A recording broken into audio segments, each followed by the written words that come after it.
Hello बच्चों, आप सभी का स्वागत है इस वीडियो में। और इस वीडियो में हम लोग पढ़ रहे हैं क्लास 9th के साइंस के चैप्टर नंबर 10 को, जिसका नाम है वर्क एंड एनर्जी। और यहां पर इस चैप्टर में हमें पढ़ना क्या है, हमें इन्हीं के बारे में पढ़ना है कि वर्क आखिर होता क्या है, एनर्जी क्या होता है, साइंस में इसको हम लोग किस प्रकार से देखते हैं। इसके साथ साथ एक और छोटा टॉपिक हम लोग यहां पर पढ़ने वाले हैं जो कि है पावर। तो यहां पर ये तीन चीजें हम लोग इस चैप्टर में पढ़ेंगे, इन तीनों को अच्छे से समझेंगे और यहां पर ये पूरा चैप्टर मैं आपको लाइन बाय लाइन एक्सप्लेनेशन के साथ एनसीईआरटी बुक से पढ़ा दूंगा। ठीक है, तो यहां पर अगर हम लोग शुरुआत करते हैं चैप्टर को, तो यहां पर क्या बोलता है कि in the previous few chapters we have talked about ways of describing the motion of objects, the cause of motion and gravitation. तो भाई पीछे के तीन चैप्टर याद करो। तीन चैप्टर में तुमने क्या पढ़ा? सबसे पहले मोशन पढ़ा, मतलब फिजिक्स की बात कर रहा है। तुमने सबसे पहले मोशन पढ़ा, उसके बाद कॉज ऑफ मोशन यानी लॉज ऑफ मोशन वगैरह तुमने पढ़े। उसके बाद लास्ट चैप्टर जो तुमने पढ़ा उसमें क्या पढ़ा था? ग्रेविटेशन। ठीक है, अब यहां पर ये तीनों जो कंसेप्ट तुमने अभी तक पढ़े हैं वो तुम्हारे लिए इंपॉर्टेंट है। क्यों इंपॉर्टेंट है भाई?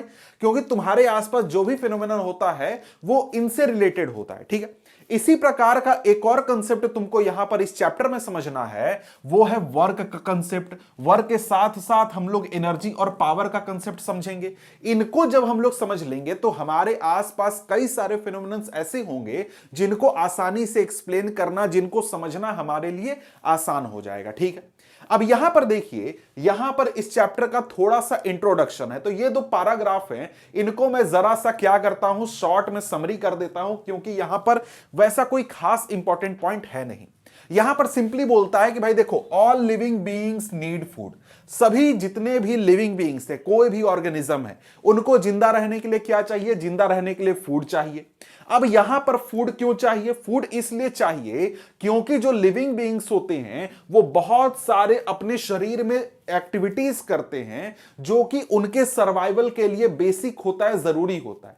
जैसे हमारे शरीर में जो ब्लड है वो लगातार रन कर रहा होता है, हार्ट हमेशा बीट कर रहा होता है, डाइजेस्टिव सिस्टम लगातार काम कर रहे होता है, इसके साथ हमारे लंग्स काम कर रहे होते हैं, ब्रेन काम कर रहा होता है, सब चीज काम कर रहे होते हैं। तो ये जो हमारे शरीर के फंक्शन है अलग अलग, जो कि हमारे जिंदा रहने के लिए बेसिक है, इनको हम लोग बोलते हैं लाइफ प्रोसेसेस। तो ये चलाने के लिए शरीर को क्या चाहिए भाई? एनर्जी चाहिए।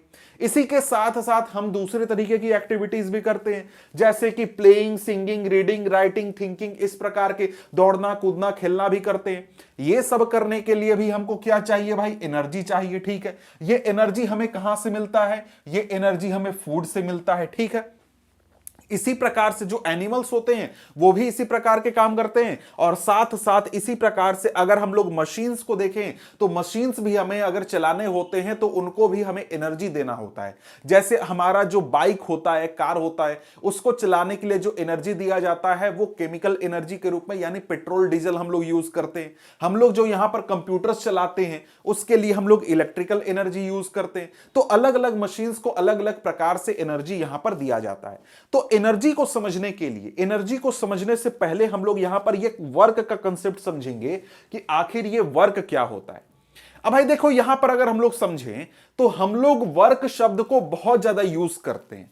हम लोग अपने डेली लाइफ में, नॉर्मल वर्ल्ड में, नॉर्मल दुनिया में, नॉर्मल बातचीत में वर्क शब्द को बहुत ज्यादा यूज करते हैं। बोलते हैं कि यार आज मैंने बहुत वर्क किया। समझ गए? वर्क मतलब हिंदी में काम किया या फिर कार्य किया।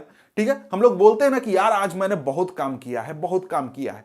ठीक है, तो यहां पर एक बात समझ लो कि जो हमारे आसपास बातचीत की भाषा में जो वर्क शब्द यूज होता है, या फिर काम या फिर कार्य शब्द यूज होता है, और यहां पर साइंस में जो वर्क यूज हो रहा है, इन दोनों का मतलब अलग अलग होता है। मतलब हम लोग यहां पर जब काम बोलते हैं तो उसका मतलब अलग है, लेकिन यहां पर जब हम लोग साइंस में पढ़ रहे हैं तब यहां पर वर्क का मतलब अलग हो जाता है।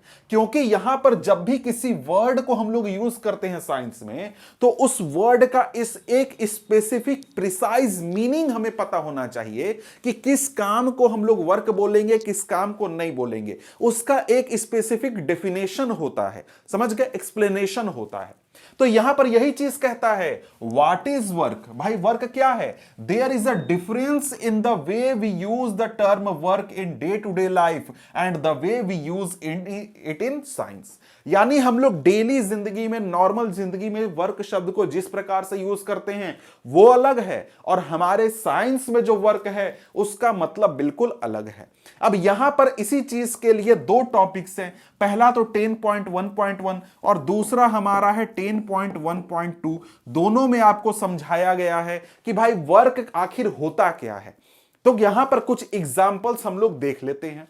जैसे यहां पर सबसे पहले बताता है कि एक लड़की है कमली, जो कि क्या कर रही है, अपने एग्जामिनेशन की तैयारी कर रही है, जैसा कि आप लोग भी अपने कमरे में पढ़ाई करने के दौरान करते हैं। एग्जाम आने वाला होता है तब तैयारी करते हैं।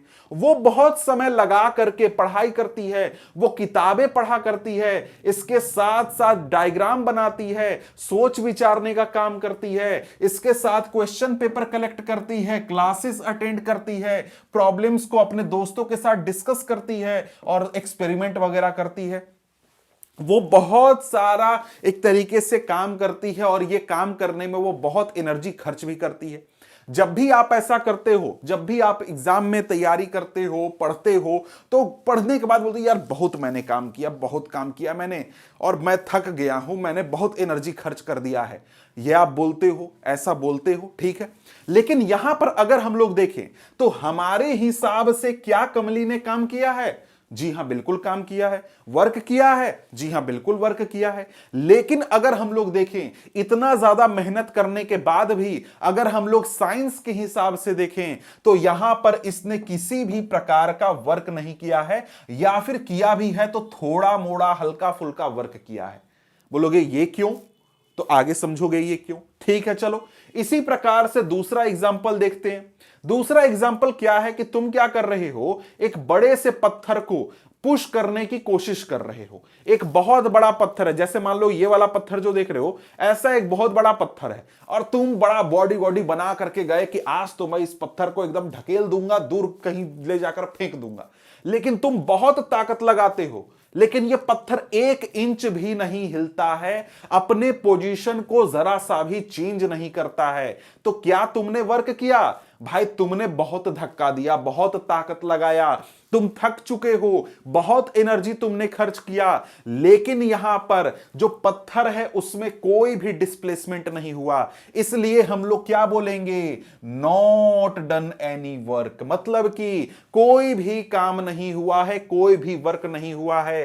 क्यों नहीं हुआ है? क्योंकि जो रॉक है उसमें किसी भी प्रकार का डिस्प्लेसमेंट नहीं हुआ है। इसलिए हम क्या बोलेंगे कि कोई भी काम यहां पर नहीं हुआ है। ठीक है, इसी प्रकार से अगला एग्जाम्पल देखते हैं। अगला एग्जाम्पल बोलता है कि आप जो हैं कुछ मिनट के लिए खड़े हैं अपने जगह पर, एक पोजीशन पर खड़े हैं और आपके सर पर एक हेवी लोड है, आपके माथे पर हेवी लोड है और लोड को ऐसे लेकर के आप अपने ही पोजीशन पर कई घंटों तक या फिर कई मिनट तक तुम खड़े हो। तो यहां पर इस प्रकार से अगर खड़े हो तो क्या तुम एनर्जी खर्च कर रहे हो? जी हां भाई कर रहे हो। क्या तुमको थकान होगा कुछ देर के बाद? हां भाई थकान होने लगेगा, हमारे जो मांस हैं, ये जो मसल्स हैं, ये दर्द देने लगेंगे। ठीक है, तो यहां पर क्या होगा? यहां पर तुम बोलोगे कुछ देर के यार थक गए, बहुत थक गए, बहुत मैंने काम किया, बहुत खड़ा रहा, मैं बहुत थक गया, तो ये तुम वो सोचोगे। लेकिन यहां पर अगर हम लोग साइंस के डेफिनेशन से देखें तो यहां पर किसी भी प्रकार का वर्क नहीं हुआ है। Work is not done, work बिल्कुल भी नहीं हुआ है। लेकिन यहां पर अगला एग्जाम्पल देखो, यहां पर क्या है भाई? तुम जो हो सीढ़ी पर चढ़ रहे हो। ठीक है भाई, कोई बिल्डिंग है या कहीं गए हो घूमने, वहां सीढ़ियां हैं, सीढ़ी पर चढ़ रहे हो और सीढ़ी पर चढ़ करके तुम सेकंड फ्लोर पर पहुंच जाते हो ताकि वहां से सीनरी को देख सको, सीन को अच्छे से देख सको। जैसे कि यहां पर ये कोई व्यक्ति है, कोई पर्सन है, वो ऊपर की ओर चढ़ता है, तो ये पर्सन क्या कर रहा है भाई? यहां से उसको सीन अच्छा नहीं दिख रहा था, चढ़ करके चला गया यहां और यहां से चढ़ करके देखने की कोशिश कर रहा है। तो यहां पर इसने क्या किया? अपने पोजीशन को चेंज किया। अपने पोजीशन को चेंज किया तो क्या इसने वर्क किया? जी हां, बिल्कुल वर्क किया। तो यहां पर साइंटिफिक डेफिनेशन के हिसाब से देखें तो ये जो एक्टिविटी है इसमें बहुत सारा काम हुआ है, बहुत यहां पर काम किया गया है, बहुत सारा वर्क किया गया है। तो यहां पर आप देख रहे हैं कि कहीं पर वर्क हो रहा है और कहीं पर वर्क नहीं हो रहा है। तो यहां पर हमारे वर्क का डेफिनेशन क्या होगा, किस कंडीशन में हम लोग बोलेंगे कि वर्क हुआ है और किस कंडीशन में हम लोग बोलेंगे कि वर्क नहीं हुआ है। तो यहां पर यह चीज तो वैसे हमें आगे पढ़नी है, लेकिन मैं यहीं पर आपको दिखा देता हूं कि दो कंडीशन अगर फुलफिल होता है तब हम लोग बोलते हैं कि भाई वर्क डन हुआ है, काम हुआ है। ठीक है, साइंस के हिसाब से क्या बोलता है भाई, पहला कंडीशन कि किसी भी ऑब्जेक्ट के ऊपर फोर्स लगना चाहिए, मतलब कि उस ऑब्जेक्ट के ऊपर काम हुआ। जैसे ये पेन है, इस पेन के ऊपर मैंने काम किया या नहीं किया, तो भाई इस पेन के ऊपर मैंने वर्क किया या नहीं किया, तो ये किस बात पर तय होगा, पहला तो इस पेन के ऊपर फोर्स लगाऊंगा, पहला कंडीशन फोर्स लगना चाहिए। ठीक है, और इसके साथ साथ दूसरा कि जब ऑब्जेक्ट के ऊपर फोर्स लगे तो ऑब्जेक्ट डिस्प्लेस भी हो जाए। मतलब ये पेन यहां पर रखा हुआ है और इसके ऊपर मैं खूब सारा फोर्स लगाता हूं और ये बिल्कुल भी अपने पोजीशन को नहीं छोड़ता है, पोजीशन को चेंज नहीं करता है, इसमें कोई भी डिस्प्लेसमेंट नहीं होता है, तो यहां पर हमारा वर्क डन नहीं होगा, काम नहीं हुआ है। समझ गए। लेकिन यहां पर ये पेन है, इसको मैं धक्का देता हूं, धक्का देकर के थोड़ा सा इधर घिसका देता हूं, तो क्या हुआ, पेन जो है उसने अपना पोजीशन चेंज कर लिया, और पोजीशन चेंज कर लिया, इसका क्या मतलब हुआ, इसका मतलब हुआ कि यहां पर काम हुआ है, वर्क डन हुआ है। यही चीज कहता है कि if any one of the above condition does not exist, work is not done. अगर यहां पर कोई भी ऑब्जेक्ट है, उसके ऊपर अगर हम लोग फोर्स लगाते हैं और वो ऑब्जेक्ट अपना पोजीशन चेंज कर लेता है, तब हमने उस ऑब्जेक्ट के ऊपर वर्क डन किया है, काम किया है। अगर वो ऑब्जेक्ट, उसके ऊपर हम फोर्स नहीं लगाते हैं या फिर फोर्स लगाते हैं और वो पोजीशन चेंज नहीं करता है, तब वर्क डन क्या हुआ है, नहीं हुआ है। ठीक है, तो यहां पर अगर हम लोग फिर से वही एग्जाम्पल को दोबारा से अगर हम लोग देखें, तो यहां पर जो शुरुआत के हमने 3 एग्जाम्पल देखे थे, यहां जो कमली पढ़ाई कर रही थी, क्या ये फोर्स लगा रही थी कि हां भाई थोड़ा मोड़ा हाथ वाथ इधर कर रही थी, फोर्स लग रहा था, लेकिन क्या इसने किसी भी प्रकार का अपना पोजीशन चेंज किया, अपने शरीर का इसका कोई भी डिस्प्लेसमेंट हुआ? जी नहीं, बिल्कुल भी नहीं हुआ। तो इसलिए हमने क्या बोला कि वर्क डन नहीं हुआ है। इसी प्रकार से अगर तुम देखो तो यहां पर ये पर्सन क्या कर रहा है, इस पत्थर के ऊपर क्या लगा रहा है, फोर्स लगा रहा है। अब फोर्स यहां पर तो लग रहा है, लेकिन क्या ये पत्थर अपने पोजीशन को चेंज कर रहा है, इसमें क्या कोई डिस्प्लेसमेंट हो रहा है? जी नहीं, बिल्कुल भी नहीं हो रहा है। और डिस्प्लेसमेंट नहीं हो रहा है, इसलिए हम लोग क्या बोल रहे हैं, वर्क डन हमारा क्या होगा, नहीं होगा।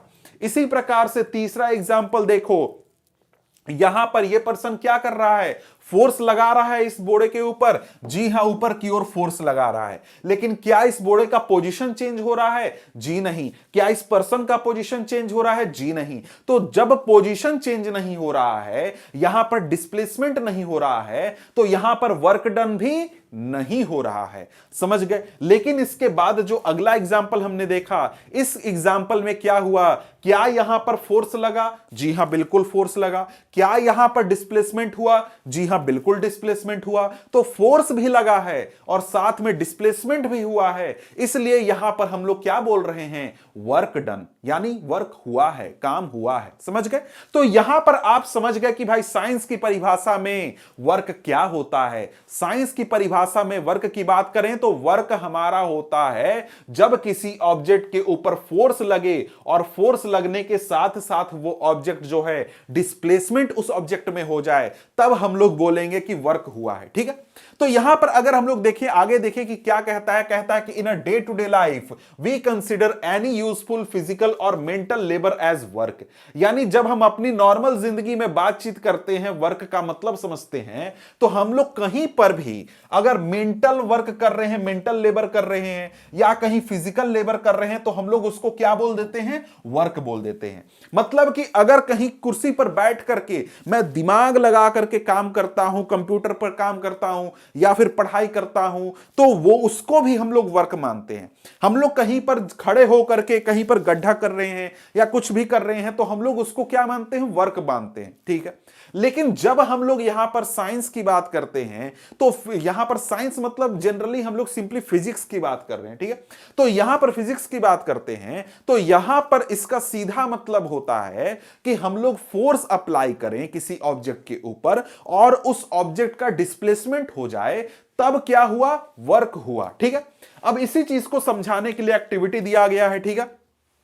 एक्टिविटी वगैरह तो दिखने का वैसा कोई जरूरत नहीं है क्योंकि मैंने तो आपको वहीं से ऐसे ही समझा दिया कि यहां पर आपको अलग अलग एक्टिविटीज अपने आसपास की देखनी है। उस एक्टिविटी में कहां पर वर्क डन हो रहा है, कहां पर नहीं हो रहा है, ये चीज आपको अपने से डिसाइड करना है अपने आसपास में, ठीक है। अब यहां पर आगे हमारे सामने टॉपिक क्या है, 10.1.2 साइंटिफिक कंसेप्शन ऑफ वर्क, यानी कि साइंटिफिक कंसेप्ट क्या है वर्क का। तो वो तो मैंने आपको समझा दिया, लेकिन यहां कुछ एग्जांपल वगैरह हैं, फिर से देख लेते हैं, फिर से उसको एक बार रिवाइज कर लेते हैं, ठीक है। कहता है कि to understand the way we view work and define work from the point of view of science, let us consider some situation. कुछ सिचुएशन यानी कुछ एग्जांपल है, जो जैसा एग्जांपल अभी हमने देखा वैसा ही एग्जांपल है। बोलता है push a payable lying on the surface, the pebble moves through a distance, you exerted a force on the pebble and the pebble got displaced, in this situation work is done। Table पर एक कंकड़ रखा हुआ, एक छोटा सा पत्थर रखा हुआ, उसको हमने क्या किया, थोड़ा सा धक्का दिया, उसने क्या किया, थोड़ा सा मूवमेंट कर दिया, थोड़ा सा उसने डिस्प्लेसमेंट शो कर दिया। अब यहां पर क्या हुआ, हमने उस पेबल के ऊपर हमने फोर्स अप्लाई किया और फोर्स अप्लाई करने के साथ साथ उस पेबल में क्या हो गया, डिस्प्लेसमेंट हो गया। तो दोनों कंडीशन फुलफिल हो रहे हैं, फोर्स भी लग रहा है और साथ में डिस्प्लेसमेंट भी हो रहा है, इसलिए यहां पर इस सिचुएशन में वर्क हुआ है। इसके बाद अगला यहां पर कंडीशन बोलता है कि एक लड़की है जो कि ट्रॉली को खींचती है और खींच करके ट्रॉली में कुछ डिस्टेंस ट्रॉली कवर कर लेता है। तो यहां पर क्या वर्क डन हुआ, जी हां बिल्कुल हुआ, क्योंकि लड़की ने क्या किया, उस लड़की ने ट्रॉली के ऊपर फोर्स अप्लाई किया और फोर्स अप्लाई करने के कारण क्या हो गया, वो ट्रॉली में मूवमेंट आ गया, यानी कि उस ट्रॉली ने डिस्प्लेसमेंट शो कर दिया। तो यहां पर क्या हो गया, वर्क हो गया, वर्क इज डन हो गया।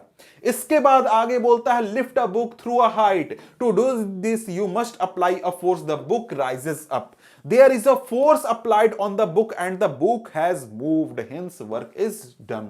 मतलब क्या बोला, बोला कि भैया देखो तुम क्या करो, एक किताब ले लो, किताब लेकर के उसको यहां पर टेबल पर रखा है या फिर इतनी हाइट पर है, उसको ताकत लगा करके ऐसे उठा दो। तो यहां पर क्या हुआ, मैंने फोर्स अप्लाई किया, फोर्स अप्लाई करके यहां से इसको उठा करके यहां तक पहुंचा दिया, यानी कि फोर्स अप्लाई हुआ, पहली चीज। दूसरा डिस्प्लेसमेंट हुआ, जी हां बिल्कुल हुआ, यहां से बुक जो है यहां आ चुका है। तो यहां पर हमारा दोनों कंडीशन फुलफिल हो रहा है, हमने फोर्स भी लगाया और डिस्प्लेसमेंट भी हुआ। भले डिस्प्लेसमेंट हमारा हाइट के मामले में हुआ, लेकिन क्या हुआ, डिस्प्लेसमेंट हुआ। तो यहां पर वर्क हमारा हुआ या नहीं हुआ, जी हां बिल्कुल हुआ। तो यहां पर हमने कई सारे एग्जाम्पल से समझ लिया कि कब हम लोग मानेंगे कि वर्क डन हो रहा है और कब मानेंगे कि वर्क डन नहीं हो रहा है। तो यहां पर फिर से हम लोग आ जाते हैं अपने उसी पॉइंट के ऊपर कि भाई यहां पर दो कंडीशन होनी चाहिए वर्क होने के लिए। पहला कि वर्क तब मानेंगे जब ऑब्जेक्ट के ऊपर फोर्स लगे, और फोर्स लगने के साथ साथ दूसरा पॉइंट यह है कि जब फोर्स लगे तो उस फोर्स के कारण ऑब्जेक्ट जो है वो डिस्प्लेस हो जाए, तब यहां पर क्या होगा, हम लोग माने कि क्या हो रहा है, वर्क डन हो रहा है। आगे यही चीज कि if any of the above conditions does not exist, work is not done. अगर यहां पर दोनों कंडीशन में से एक कंडीशन फुलफिल ना हो, तब यहां पर वर्क डन नहीं हो रहा है। अब यहां पर आप सोचोगे कि क्या बिना फोर्स लगाए ऑब्जेक्ट का डिस्प्लेसमेंट हो सकता है? हां भाई, कहीं नहीं हो सकता है। जैसे यहां पर मैं खड़ा हूं, ये पेन है, इस पेन को यहां से अगर मैं छोड़ दूं तो यह पेन नीचे जाएगा या नहीं जाएगा? जी हां बिल्कुल जाएगा। तो यहां पर क्या मैंने इस पेन के ऊपर फोर्स लगाया? जी नहीं, बिल्कुल नहीं लगाया, जरा सा भी फोर्स नहीं लगाया। लेकिन इस पेन का डिस्प्लेसमेंट हुआ या फिर नहीं हुआ? जी हां बिल्कुल हुआ। तो क्यों हुआ भाई? क्योंकि इसके ऊपर दूसरा फोर्स काम कर रहा था, ग्रेविटी के द्वारा, अर्थ के द्वारा ग्रेविटेशनल फोर्स लग रहा था, इसलिए इस पेन का क्या हो गया? डिस्प्लेसमेंट हुआ। तो क्या मैंने वर्क डन किया? नहीं, मैंने बिल्कुल भी वर्क डन नहीं किया, क्योंकि मैंने फोर्स ही नहीं लगाया था। तो क्या यहां पर वर्क डन हुआ? जी हां, बिल्कुल हुआ। मेरे कारण हुआ क्या? नहीं, मेरे कारण नहीं हुआ, ग्रेविटी के कारण हुआ, ग्रेविटेशनल फोर्स के कारण हुआ। तो यहां पर देखिए, एक बात समझिए कि कोई भी ऑब्जेक्ट है, उस पर अलग अलग जब फोर्स लगते हैं तो अलग अलग वर्क डन होता है। जैसे ये पेन है, इसको मैं यहां से इधर से धक्का देता हूं तो मैं अपना वर्क डन कर रहा हूं, अपने फोर्स के कारण मैं क्या कर रहा हूं? डिस्प्लेसमेंट करवाने की कोशिश कर रहा हूं, मेरा वर्क डन हो रहा है। मेरा दोस्त इधर से आ जाता है, वो इधर से धक्का देने लगता है, तो यहां पर क्या होगा? वो अपना फोर्स लगा करके अपना वर्क करने की कोशिश कर रहा है, समझ गए? तो यहां पर एक ही ऑब्जेक्ट पर अलग अलग फोर्स काम कर सकते हैं और उन सब का अलग अलग वर्क डन हो सकता है, समझ गए?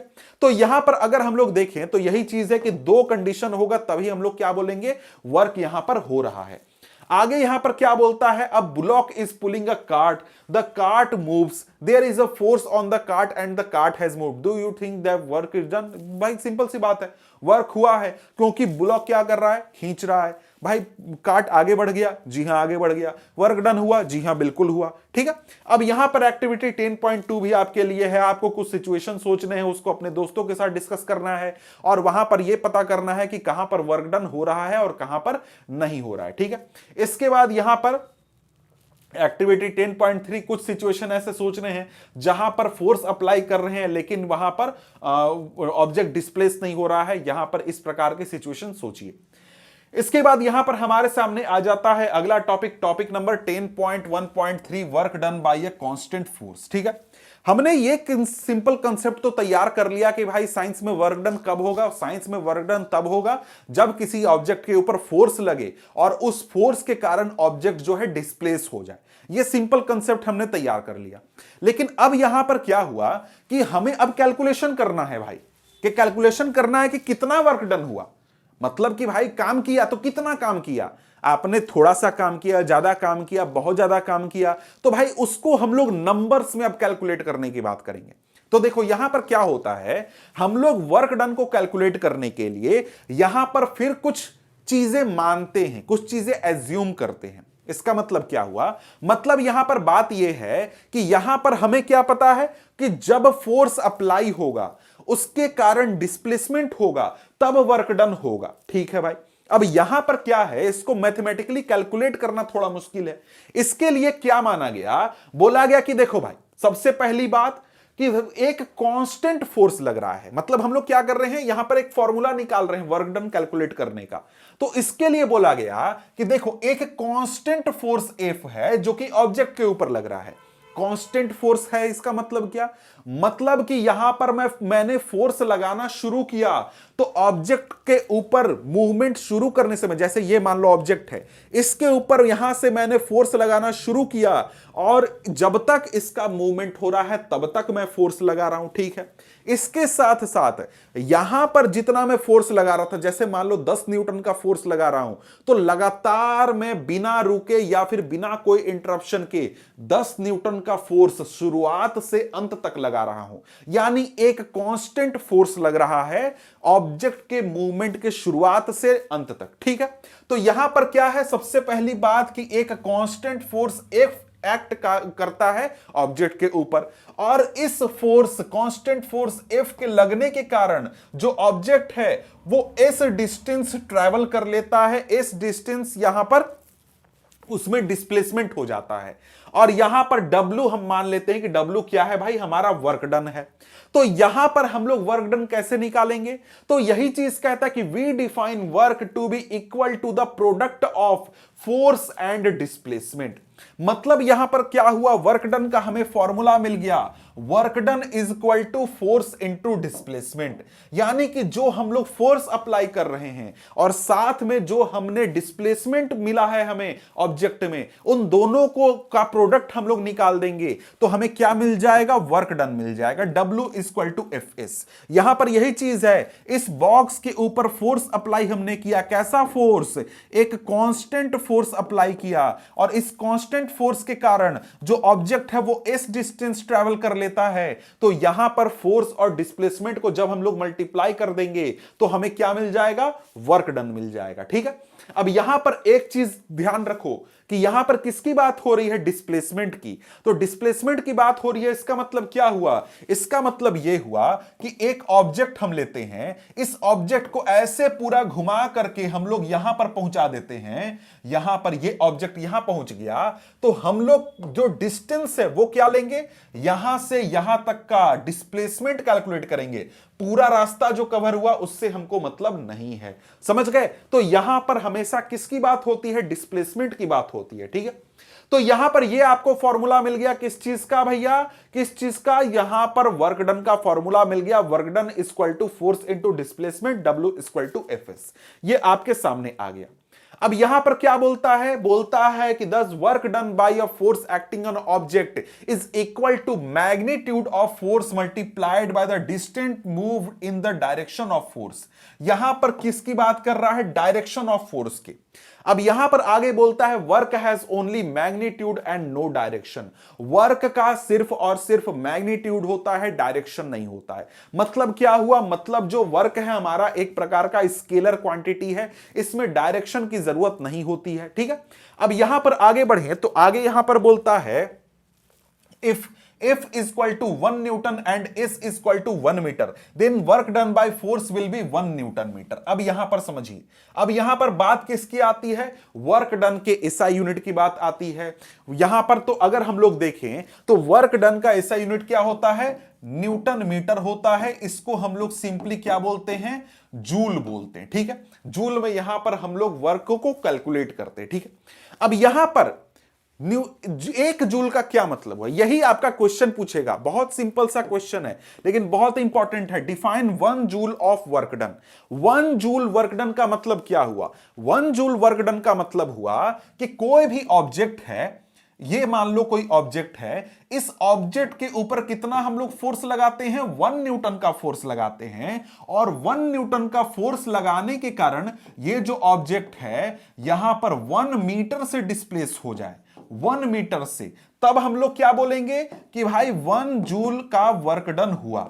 1 joule equal to 1 newton into 1 metre. 1 newton force लगा करके ऑब्जेक्ट को जब हम लोग क्या करेंगे, 1 मीटर डिस्प्लेस कर देंगे, वही हमारा 1 जूल वर्क डन हुआ। इसी प्रकार से 10 जूल का क्या मतलब हुआ, 10 जूल का मतलब हुआ कि या तो हम लोग 10 न्यूटन का फोर्स लगा करके 1 मीटर डिस्प्लेस कर रहे हैं, या फिर 1 न्यूटन का फोर्स लगा करके 10 मीटर डिस्प्लेस कर रहे हैं। इसी प्रकार से हम लोग यहां पर दोनों को कैलकुलेट करके जूल में निकालते हैं। तो 1 जूल वर्क डन, ये वाला पॉइंट याद कर लो क्योंकि ये सीधा सीधा क्वेश्चन के रूप में पूछता है। यहां पर डेफिनेशन भी दिया गया है, 1 joule is the amount of work done on an object when a force of 1 Newton displaces it by 1 meter along the line of action of the force। यहां पर क्या हुआ, 1 न्यूटन का फोर्स लगा रहे हैं और 1 न्यूटन के फोर्स लगाने के कारण ऑब्जेक्ट जो है 1 मीटर से डिस्प्लेस हो जाता है। जिस डायरेक्शन में हम लोग फोर्स लगा रहे हैं उसी डायरेक्शन में। तो ये यहां पर आप डेफिनेशन सीधा सीधा याद कर लो। अब यहां पर अगर हम लोग देखें तो आगे बात आता है, look at equation 10.1 carefully. What is the work done when the force on the object is 0? What would be the work done when the displacement of object is 0? तो भैया क्या होगा, 0 होगा। समझो यहां पर क्या है, हमने क्या फॉर्मूला निकाला, फॉर्मूला निकाला W equal to F into S। अब F इंटू S में से अगर कोई भी 0 हो तो हमारा W क्या हो जाएगा, 0 हो जाएगा। अगर हम लोग फोर्स ना लगाएं तो यहां पर वर्क डन क्या हो जाएगा, 0। अगर हमारा डिस्प्लेसमेंट ना हो तो वर्क डन क्या हो जाएगा, 0। तो यहां पर ये कौन सा कंडीशन है, ये 0 वर्क डन का कंडीशन है कि जब या तो फोर्स ना लगे या फिर हमारा डिस्प्लेसमेंट ना हो, उस कंडीशन में हमारा वर्क डन क्या हो जाएगा, 0 हो जाएगा। ठीक है, अब यहां पर देखो सिंपल सा एक एग्जांपल है, एक क्वेश्चन है। यहां पर क्या बोलता है कि एक ऑब्जेक्ट है, उसके ऊपर 5 न्यूटन का फोर्स लगता है, उसमें 2 मीटर का डिस्प्लेसमेंट हो गया, जिस डायरेक्शन में फोर्स लगा उसी डायरेक्शन में। और यहां पर अब यहां पर वर्क डन क्या है, तो वर्क डन ये आपका 10 न्यूटन या 10 न्यूटन मीटर या फिर 10 जूल हो गया। ठीक है, सिंपल सा है कि जो कि आपको समझाने के लिए। ठीक है, इसके बाद यहां पर देखिए क्वेश्चन है, इसी प्रकार का क्वेश्चन है, बहुत ही सिंपल। क्या बोलता है कि यहां पर फोर्स कितना लग रहा है, 7 न्यूटन का फोर्स लग रहा है ऑब्जेक्ट के ऊपर। यहां पर डिस्प्लेसमेंट हुआ 8 मीटर, 8 मीटर का डिस्प्लेसमेंट है, एस इक्वल टू 8 मीटर, यहां पर एफ इक्वल टू 7 न्यूटन। ठीक है, let us take it that the force act on object through the displacement, what is the work done in this case. तो work done बहुत ही simple है भाई, सीधा सीधा एफ इंटू एस करो, यहां पर 56 न्यूटन मीटर या फिर जूल हो गया। ठीक है, तो यह आपका सिंपल सा कैलकुलेशन हो गया। इसके बाद यहां पर आगे बढ़े तो आगे यहां पर क्या है भाई, हम लोगों को टाइप्स ऑफ वर्क डन अब समझना है। टाइप्स ऑफ वर्क डन कहने का मतलब यहां पर यह है, कहता है कि consider another situation in which the force and displacement are in the same direction. ठीक है, यहां पर देखो, यहां पर क्या है, पहला कंडीशन क्या हो गया भाई, पहला कंडीशन यहां पर ये वाला हो गया, कौन सा, जो हमने अभी देखा था कि यहां पर हमारा क्या, हमने फोर्स या तो जीरो हो जाए या फिर हमारा डिस्प्लेसमेंट जीरो हो जाए, उस कंडीशन में क्या होगा, जीरो वर्क डन। तो पहला हमारा क्या हो गया, जीरो वर्क डन, हमने समझ लिया। अब इसके बाद बोलता है कि जो हमारा फोर्स है और डिस्प्लेसमेंट है ये दोनों सेम डायरेक्शन में है। तो यहां पर एक चीज तुमको सिंपल सा छोटा सा चीज बताता हूं, जो कि यहां पर 9th में तुमको पढ़ना नहीं है, लेकिन यहां पर बता दे रहा हूं कि देखो, जो यहां पर वर्क डन का हमने फॉर्मूला पढ़ा है, ये क्या पढ़ा है, एफ इंटू एस पढ़ा है। लेकिन यहां पर जब तुम 11th 12th क्लास में पहुंचोगे तो वहां पर वर्क डन का फॉर्मूला पढ़ाया जाएगा F into S into cos theta. तो यहां पर ये कॉस थीटा मतलब क्या, थीटा मतलब हम लोग एंगल लिखेंगे कि जो हमारा वर्क डन है, सॉरी, जो हमारा फोर्स है और डिस्प्लेसमेंट है उसके बीच में कितना एंगल है। तो यहां पर अगर तुमको ज्यादा डिटेल में नहीं जानना है, सिंपली मैं 2-3 लाइन में बता देता हूं कि देखो, कॉस 0 होगा उसका मतलब 1 होता है, कॉस 0 डिग्री मतलब 1, कॉस 90 डिग्री मतलब 0, और कॉस 180 का वैल्यू कितना होगा, -1 होगा। तो ये सिंपल 3 पॉइंट है, इसी चीज को यहां पर फॉर्मूला के चिप में लिखा गया। मतलब यहां पर कॉस थीटा का कंसेप्ट तुम हटा दो, तो यहां पर सिंपल सा ये फॉर्मूला समझो कि एफ इंटू एस तुमको फॉर्मूला पढ़ाया गया। ठीक है, एफ इंटू एस का दोनों का डायरेक्शन क्या है भाई, सेम है, दोनों के बीच में एंगल कितना, 0, तो कॉस थीटा, कॉस 0 का वैल्यू 1, यानी कि जब हमारा ये एफ और एस, फोर्स और डिस्प्लेसमेंट, ये दोनों सेम डायरेक्शन में होंगे, तो यहां पर हमारा जो वर्क डन होगा वो फोर्स और डिस्प्लेसमेंट के प्रोडक्ट के बराबर होगा, यानी कि इस कंडीशन में हमारा पॉजिटिव वर्क डन होगा। ठीक है, सही बात है, समझ गए। यही चीज, in such situation the work done by the force is taken as positive. यहां पर अगर तुम्हारे मन में यह सवाल आ रहा है कि यहां पर यह पॉजिटिव हमने क्यों लिया, यहां पर क्यों बोलता है कि इस दोनों सेम डायरेक्शन में है, तो वो वाला जो फॉर्मूला है एफ एस कॉस थीटा, उसके कारण यह चीज होता है। अब भाई यहां पर तुमको ट्रिग्नोमेट्री वाला वगैरह अभी तक पढ़ाया नहीं गया है, इसलिए यहां पर उतना डिटेल में ज्यादा लेंदी नहीं बनाया गया है, सिंपल तुमको समझाने की कोशिश की जा रही है। तो यहां पर एक्स्ट्रा मैंने एक पॉइंट समझा दिया ताकि तुमको ये चीजें क्लियर हो कि क्यों ये पॉजिटिव हम लोग ले रहे हैं, क्यों वो हमारा नेगेटिव होगा। ठीक है, इस कंडीशन में वर्क डन क्या हो गया, पॉजिटिव। क्यों, कॉस थीटा का वैल्यू क्या होता है, 1 मतलब क्या, +1 वैल्यू होता है, इसलिए हमारा वर्क डन क्या हो गया, पॉजिटिव हो गया। ठीक है, इसके बाद यहां पर अगला कंडीशन क्या है, अगला कंडीशन यहां पर यही चीज बोलता है, consider a situation in which N object is moving with a uniform velocity along a particular direction. Now a retarding force F is applied in the opposite direction, that is the angle between two direction is 180 degree. मतलब क्या हो रहा है, आप जो हैं खड़े हैं, आपका दोस्त साइकिल से, बाइक से, किसी चीज से आ रहा है बहुत स्पीड में, आप उसको रोकने की कोशिश करते हो, तो आप क्या करोगे, फोर्स अप्लाई करोगे। आप किस डायरेक्शन में फोर्स अप्लाई कर रहे हो, उस डायरेक्शन में। आपका दोस्त किधर आ रहा है, इस डायरेक्शन में आ रहा है, दोनों अपोजिट डायरेक्शन में आ रहे हैं। फोर्स और डिस्प्लेसमेंट मतलब वो आ रहा है तो लगातार वो डिस्प्लेसमेंट कर रहा है, तो यहां पर इन दोनों के बीच में क्या है, 180 डिग्री है। तो यहां पर हमने क्या अभी देखा था formula, F S cos theta. Theta का वैल्यू कितना 180 डिग्री, तो कॉस 180 का वैल्यू कितना -1। तो इस कंडीशन में क्या होगा, हम लोग जब देखेंगे कि हमारा फोर्स और डिस्प्लेसमेंट दोनों अपोजिट डायरेक्शन में होते हैं, तब हमारा वर्क डन क्या होता है, निगेटिव वर्क डन होता है, निगेटिव होता है। तो यहां पर इसके लिए सिंपली आपको देखिए यह फॉर्मूला बता दिया गया है, -F/S या फिर F/-S। इसका कारण क्या है, यह कारण है, ठीक है। अब यहां पर इसको कारण के रूप में सिंपली समझ लो, लेकिन जब भी आपको एग्जाम में या फिर कहीं पर लिखना होगा तो आप कॉस थीटा की बात नहीं करोगे, आप सिंपली ये वाला फॉर्मूला या फिर इसको यूज करके सॉल्व करोगे, क्वेश्चन लिखोगे, ठीक है।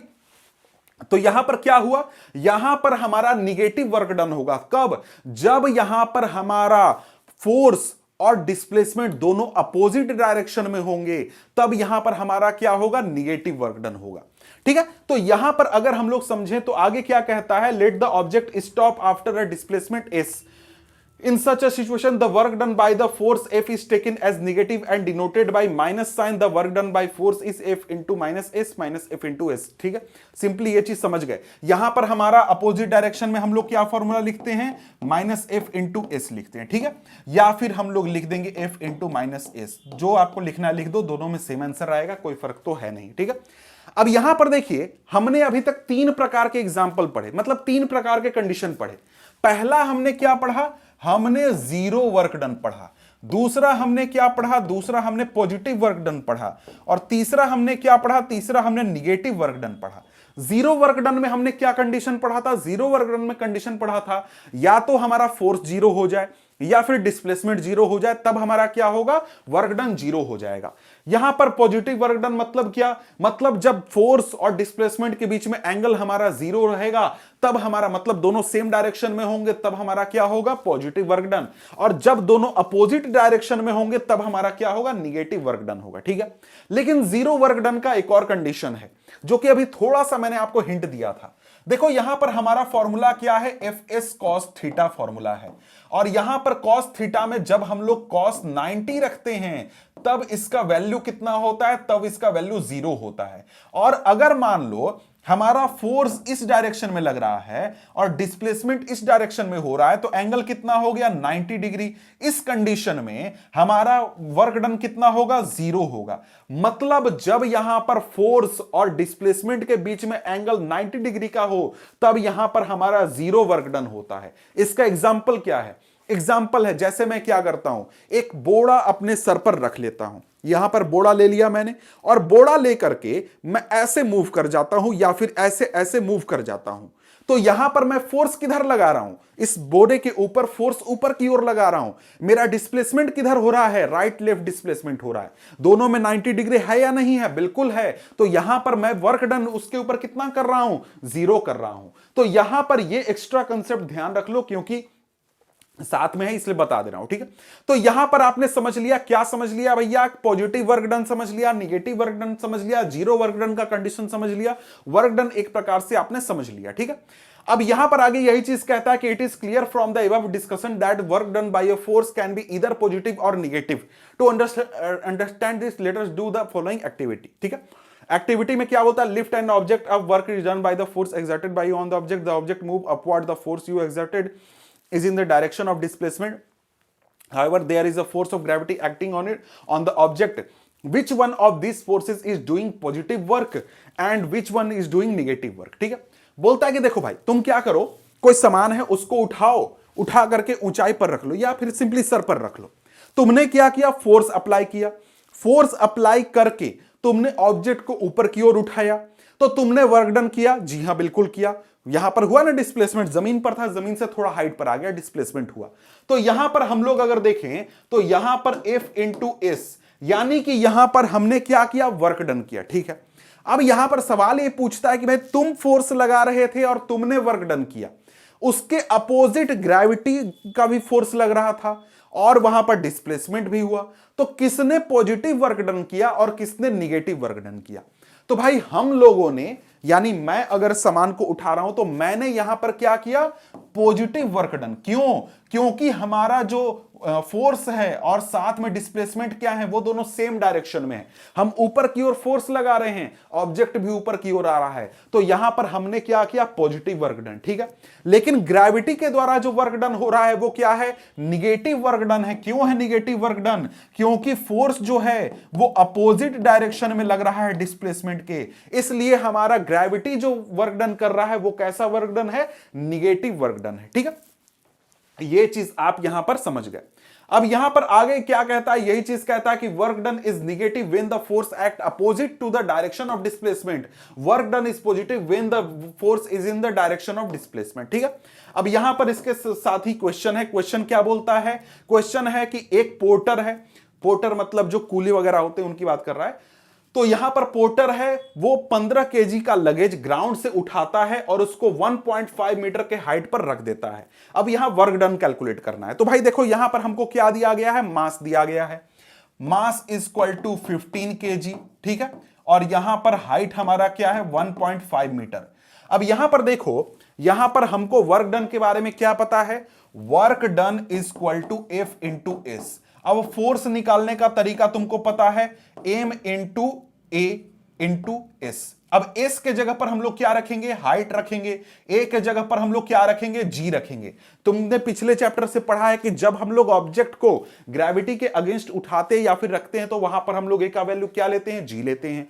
तो यहां पर फोर्स कितना लगा, ये हम लोग एम इंटू जी से, तो फॉर्मूला क्या हो जाएगा, एम जी एच हो जाएगा।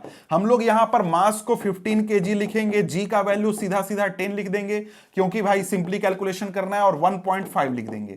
तो यहां पर जब इसको हम लोग ऐसे कैलकुलेट करेंगे तो यहां पर क्या हो जाएगा, यहां पर 225 न्यूटन मीटर या फिर 225 जूल हमारा वर्क डन हो जाएगा। ठीक है, तो यही हमारा यहां पर आंसर आने वाला है। ठीक है, तो यही सिंपल सा आंसर है। ठीक है, इसके बाद यहां पर कुछ क्वेश्चंस हैं जो कि इसी टॉपिक से, वर्क से रिलेटेड हैं। तो यहां पर वर्क से related define 1 joule of work है, when do we say that work is done, ये सारी चीजें आप यहां पर आगे खुद से सॉल्व वगैरह कर सकते हैं। इसके बाद हमारे सामने अगला टॉपिक है, अगला टॉपिक है 10.2 जो कि है एनर्जी। अब हम लोग बात किसकी करेंगे, अब हम लोग बात करेंगे एनर्जी की।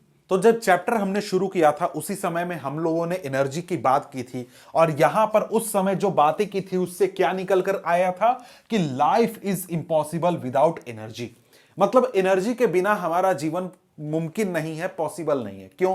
क्योंकि हमने चैप्टर की शुरुआत में ही बात किया था कि हम सभी को मूवमेंट करने होते हैं, एक्टिविटीज करने होते हैं, उसके लिए हमें एनर्जी चाहिए होता है जो कि हम फूड से प्राप्त करते हैं। ठीक है, वही चीज यहां पर बोलता है कि life is impossible without energy.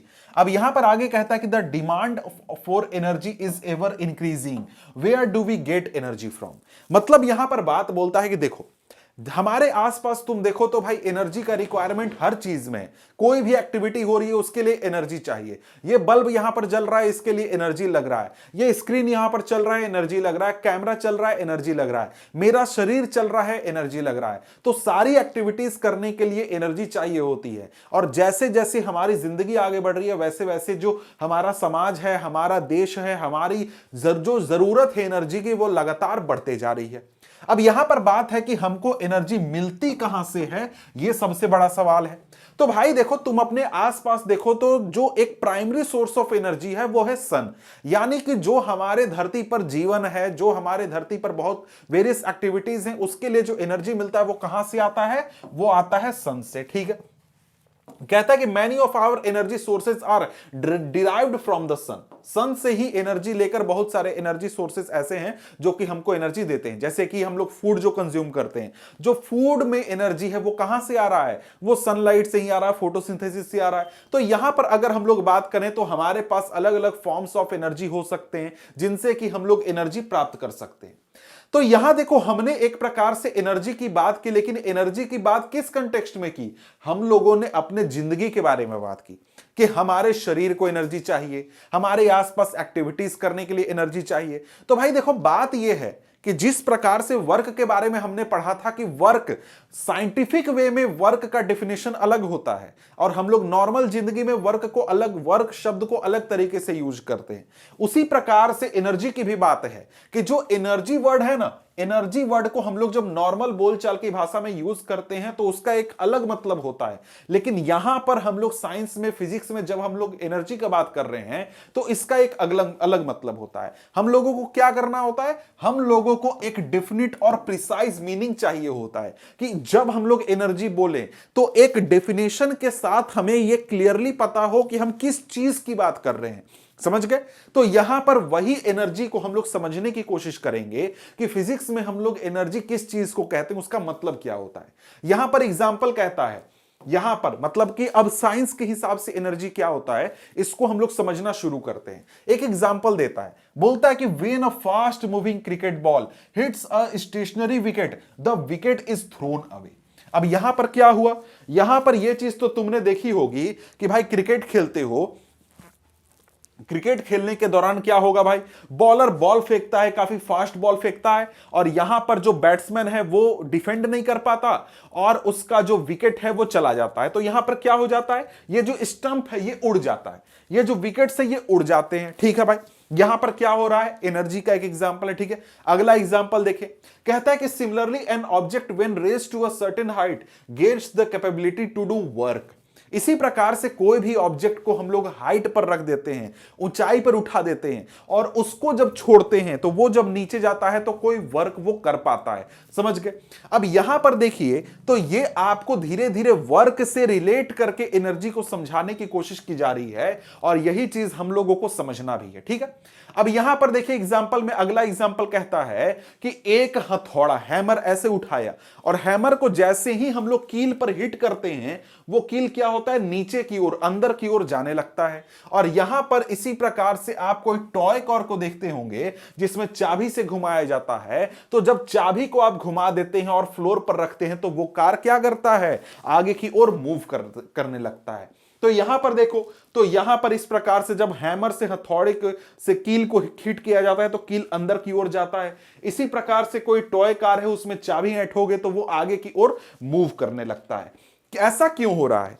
ऐसा इसलिए हो रहा है कि जब क्रिकेट हम लोग खेलते हैं तो क्रिकेट खेलने के दौरान जो बॉल है जो कि फास्ट मूव करता है तो उस बॉल के पास एनर्जी होता है। इसी प्रकार से जब हैमर को ऐसे नीचे की ओर हम लोग हिट करते हैं तो उस हैमर के पास एनर्जी होता है। इसी प्रकार से जब चाबी को, टॉय कार में चाबी को हम लोग वाइंड करते हैं तो उस चाबी को ऐंठने के बाद टॉय के अंदर एक स्प्रिंग लगा हुआ होता है जिसकी वजह से उसके पास एनर्जी आ जाता है। अब यहां पर एनर्जी का क्या मतलब होता है, एनर्जी से हम क्या समझते हैं? एनर्जी का मतलब हुआ the capability of doing work, यानी कि जब भी इस प्रकार का कोई हम एक्टिविटी कर रहे हैं जिससे कि ऑब्जेक्ट के पास ये कैपेबिलिटी आ रही है कि वो वर्क करने पाएगा, तब हम बोलेंगे कि ऑब्जेक्ट के पास क्या है, एनर्जी है।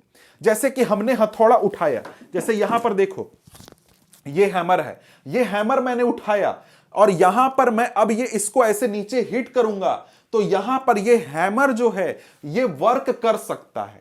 इसलिए हम बोलेंगे कि भाई इस हैमर में क्या है, एनर्जी है, मतलब इसके पास वर्क करने की कैपेबिलिटी है। वर्क करने की कैपेबिलिटी है, इसका मतलब क्या हुआ, मतलब कि ये फोर्स अप्लाई कर सकता है। फोर्स अप्लाई करके क्या करवा सकता है, डिस्प्लेसमेंट करवा सकता है। ये कील है, ये हैमर है, ऐसे मैं हिट करूंगा तो क्या होगा, ये कील अंदर की ओर जाएगा, मतलब यहां पर मैं हिट करूंगा तो क्या अप्लाई होगा, फोर्स अप्लाई होगा और फोर्स अप्लाई ही होते ही ये कील अंदर की ओर जाएगा।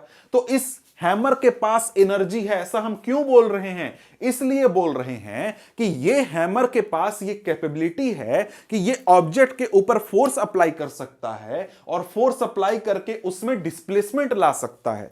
तो यहां पर एनर्जी होने का क्या मतलब हुआ, एनर्जी का होने का मतलब यह हुआ कि जो ऑब्जेक्ट है वो दूसरे ऑब्जेक्ट के ऊपर क्या कर सकता है, फोर्स अप्लाई कर सकता है और फोर्स अप्लाई करके उसमें डिस्प्लेसमेंट ला सकता है। समझ गए? बॉल जब हम क्रिकेट में फेंकते हैं तो बॉल जो है जाकर के स्टंप को हिट करता है और स्टंप जो है उड़ जाता है। जो विकेट है वो उड़ जाएगा, गिल्लियां उड़ जाएंगी, ठीक है। मतलब क्या हुआ, जो बॉल है उसके पास एनर्जी है, क्यों? क्योंकि बॉल जाकर के जब हिट करेगा स्टंप को तो बॉल जो है स्टंप में फोर्स अप्लाई करेगा, स्टंप के ऊपर फोर्स अप्लाई करेगा और उसमें डिस्प्लेसमेंट लाएगा, ठीक है। इसी प्रकार से जब हम लोग चाबी वाइंड करते हैं किसी टॉय कार में तो उससे क्या होता है, उसके पास वर्क करने की कैपेबिलिटी आ जाती है, फोर्स वो अप्लाई कर सकता है जिससे कि कार आगे की ओर मोशन करेगा और इसलिए हम क्या बोलते हैं कि वहां पर कार के पास एनर्जी आ चुका है। यहां पर यही चीज कहता है, an object having a capability to do work is said to possess energy. यानी कोई भी ऑब्जेक्ट है उसके पास अगर वर्क करने की क्षमता है, वर्क करने की कैपेबिलिटी है, तब हम बोलते हैं कि उस ऑब्जेक्ट के पास क्या है, एनर्जी है।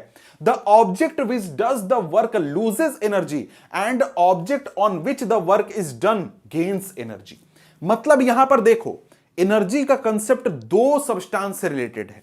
जैसे यहां पर हम लोग हैमर और कील का उदाहरण लेते हैं। हैमर के पास एनर्जी है, इसका मतलब क्या, हैमर जब कील को हिट करेगा तो कील में क्या होगा भाई, कील में डिस्प्लेसमेंट होगा क्योंकि कील के ऊपर फोर्स अप्लाई किया जा रहा है। तो जब यहां पर हम लोग कील को हिट कर रहे हैं हैमर से तो क्या हो रहा है, वर्क डन हो रहा है, वर्क हो रहा है, ठीक है। तो कील के पास यहां पर क्या होगा, ये हैमर जो है ये वर्क कर रहा है इस कील के ऊपर, यानी हैमर के पास एनर्जी है। जैसे ही हैमर ने कील को हिट किया, हैमर ने अपनी एनर्जी लूज कर दी। क्यों लूज कर दी भाई, हैमर ने अपनी एनर्जी इस कील को दे दी और ये कील के पास अब एनर्जी आ गया और एनर्जी आने के कारण क्या होगा, कील जो है डिस्प्लेसमेंट कर जाएगा, हल्का सा अंदर की ओर चला जाएगा। तो यहां पर यही चीज कहता है कि जब भी वर्क होता है, वर्क करने के दौरान जो ऑब्जेक्ट वर्क कर रहा है, जो ऑब्जेक्ट एनर्जी दे रहा है वो एनर्जी लूज कर जाएगा और जिस ऑब्जेक्ट के ऊपर वर्क हो रहा है वो एनर्जी गेन कर जाएगा। यहां पर हैमर है, यहां पर कील है, वर्क कर कौन रहा है, हैमर कर रहा है। किसके ऊपर वर्क कर रहा है, कील के ऊपर। हैमर जब कील के ऊपर वर्क करेगा तब हैमर अपनी एनर्जी लूज करेगा। कहां जाएगा एनर्जी, एनर्जी जाएगा कील के पास और कील को जब एनर्जी मिलेगा तो वो आगे की ओर डिस्प्लेसमेंट कर देगा। यही चीज यहां पर कंसेप्ट है वर्क और एनर्जी में रिलेशन, ठीक है। अब यहां पर आगे सवाल यहां पर पूछा गया है, how does an object with energy do work. कि भाई कोई भी ऑब्जेक्ट है उसके पास एनर्जी है तो वो वर्क कैसे करता है। तो यहां पर उदाहरण हम लोग बार बार हथौड़े का ले रहे हैं, कील का ले रहे हैं, इसके अलावा कोई भी चीज आप ले सकते हैं। जैसे कि स्टंप के ऊपर जब बॉल हिट करता है तो भाई बॉल के पास एनर्जी है तो बॉल वर्क कैसे करा दे रहा है, वर्क कैसे हो रहा है वहां पर। तो यहां पर यही चीज कहता है कि an object that possesses energy can exert a force on another object. कोई भी ऑब्जेक्ट जिसके पास एनर्जी है वो दूसरे ऑब्जेक्ट के ऊपर फोर्स अप्लाई कर सकता है और उस फोर्स के कारण एनर्जी जो होगा वो अगले ऑब्जेक्ट पर ट्रांसफर हो जाएगा और सेकंड ऑब्जेक्ट जो है उस एनर्जी का यूज करके क्या करेगा, मूव करेगा और कुछ वर्क डन होगा। मतलब यहां पर देखो हथौड़ा, यहां पर देखो कील। हथौड़ा क्या कर रहा है, यहां पर हथौड़े के पास एनर्जी है। कैसे एनर्जी है, क्योंकि ये जब नीचे जाकर के हिट करेगा तो यहां पर क्या होगा, यहां पर ये फोर्स अप्लाई करेगा।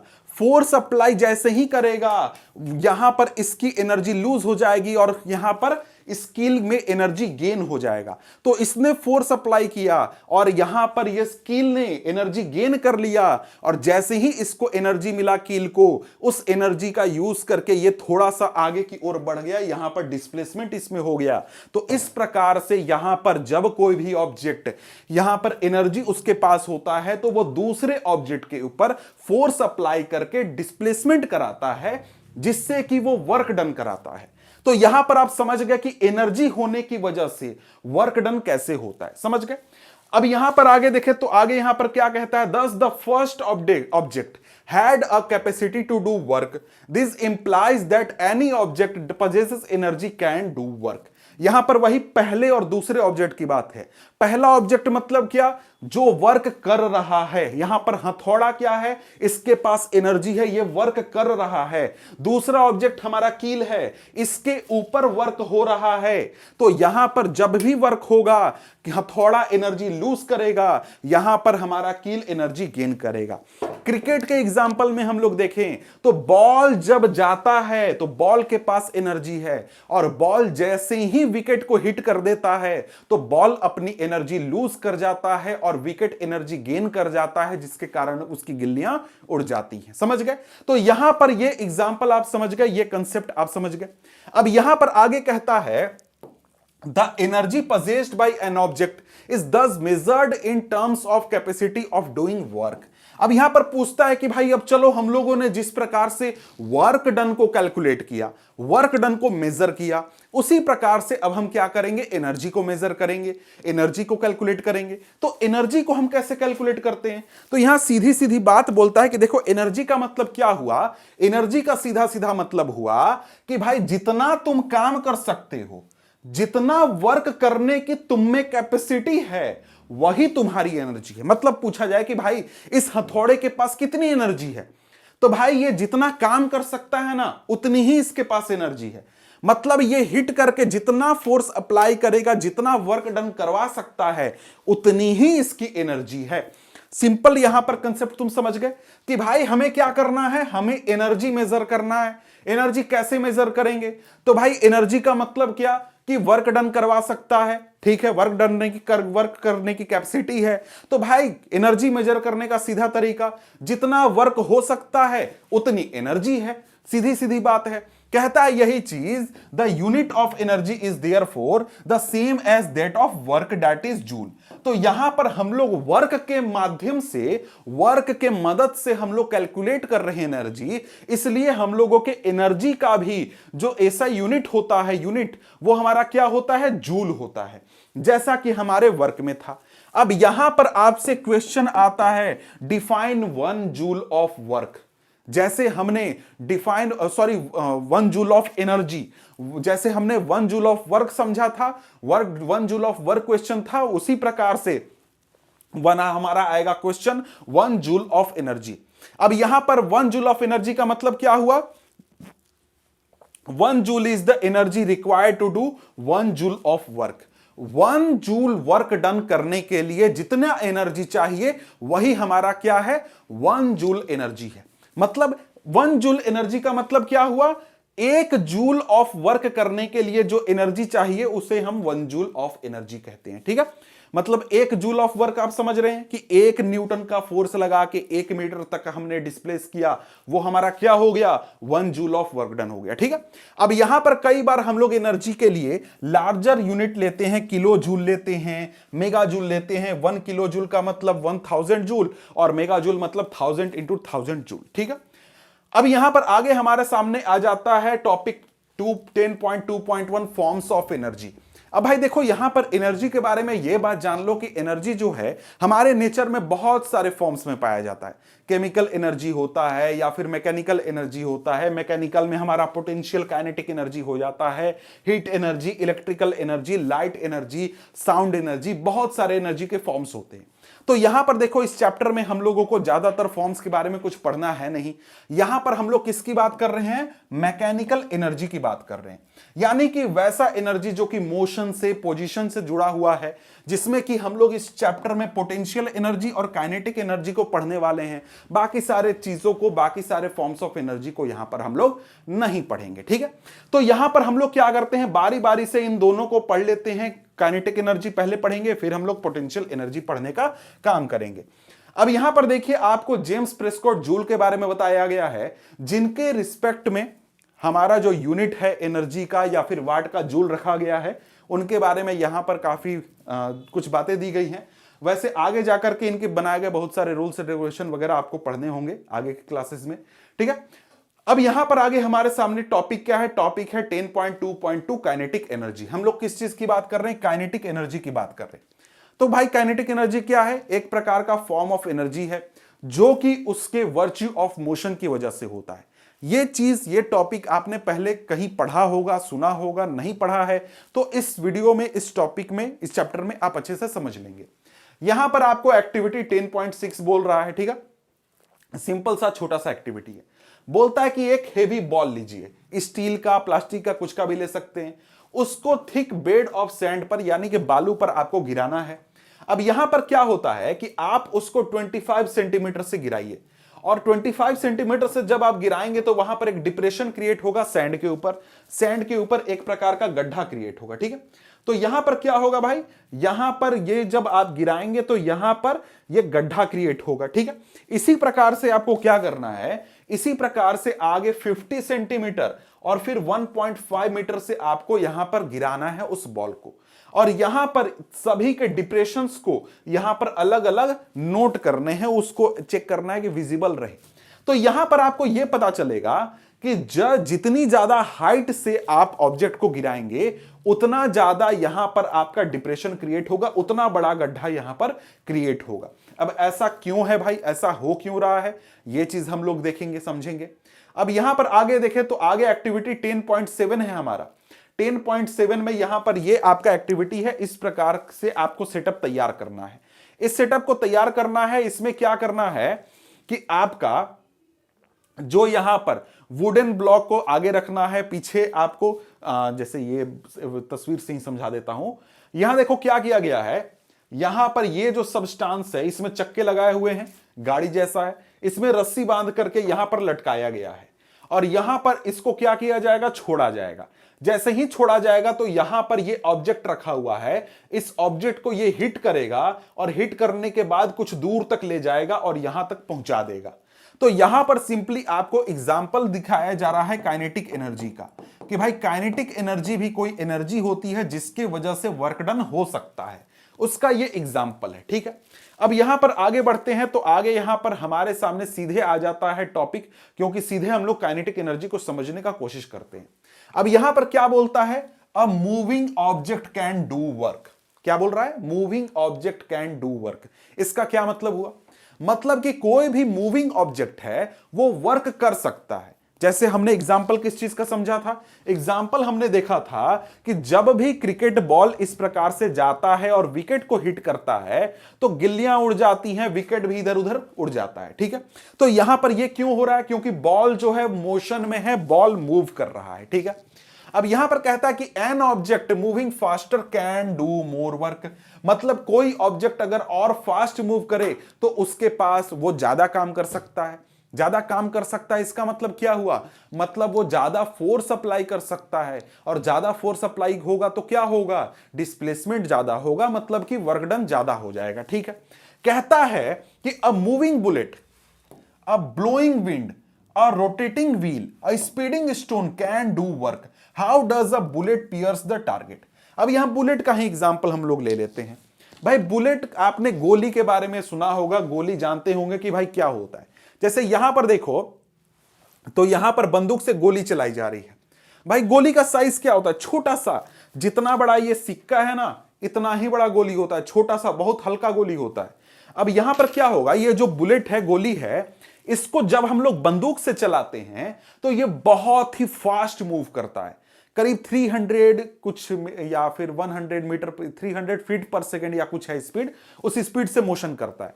और यहां पर बुलेट जो है जब हिट करता है किसी भी ऑब्जेक्ट को, जैसे कि यहां पर इस ब्लास्टिंग जेली को हिट कर रहा है, इसमें देख सकते हैं कितना बड़ा इंपैक्ट क्रिएट हो रहा है। ये क्यों हो रहा है, बुलेट तो छोटा सा है, क्यों हो रहा है, क्योंकि बुलेट इतना फास्ट मोशन कर रहा है। इसी प्रकार से अगर हम लोग देखें तो हमारे आसपास यहां पर जब हवाएं चलती हैं तो ये विंड टरबाइन घूमने लगते हैं। कई बार तो आंधी आता है तो पेड़ उखड़ जाते हैं, गाड़ियां उड़ने लगती हैं। क्यों, क्योंकि जो विंड है उसके जो पार्टिकल्स हैं उनमें मोशन है, वो स्पीड में चल रहे हैं। इसलिए जितना तेज हवा चलेगा उतना फास्ट यहां पर टरबाइन का मूवमेंट होगा, उतना फास्ट टरबाइन घूमेगा। क्यों, क्योंकि जितना तेज हवा उतना ज्यादा एनर्जी। तो यहां पर एग्जांपल किस चीज का है, काइनेटिक एनर्जी का है। इसी प्रकार से अगर हम लोग आगे देखें तो यहां पर जैसे देखो, यहां पर क्या हुआ, ये कार आ रहा था, कार ने हिट किया, दूसरे ऑब्जेक्ट का यहां पर डिस्प्लेसमेंट हो गया, इसके ऊपर फोर्स अप्लाई हुआ और डिस्प्लेसमेंट हो गया।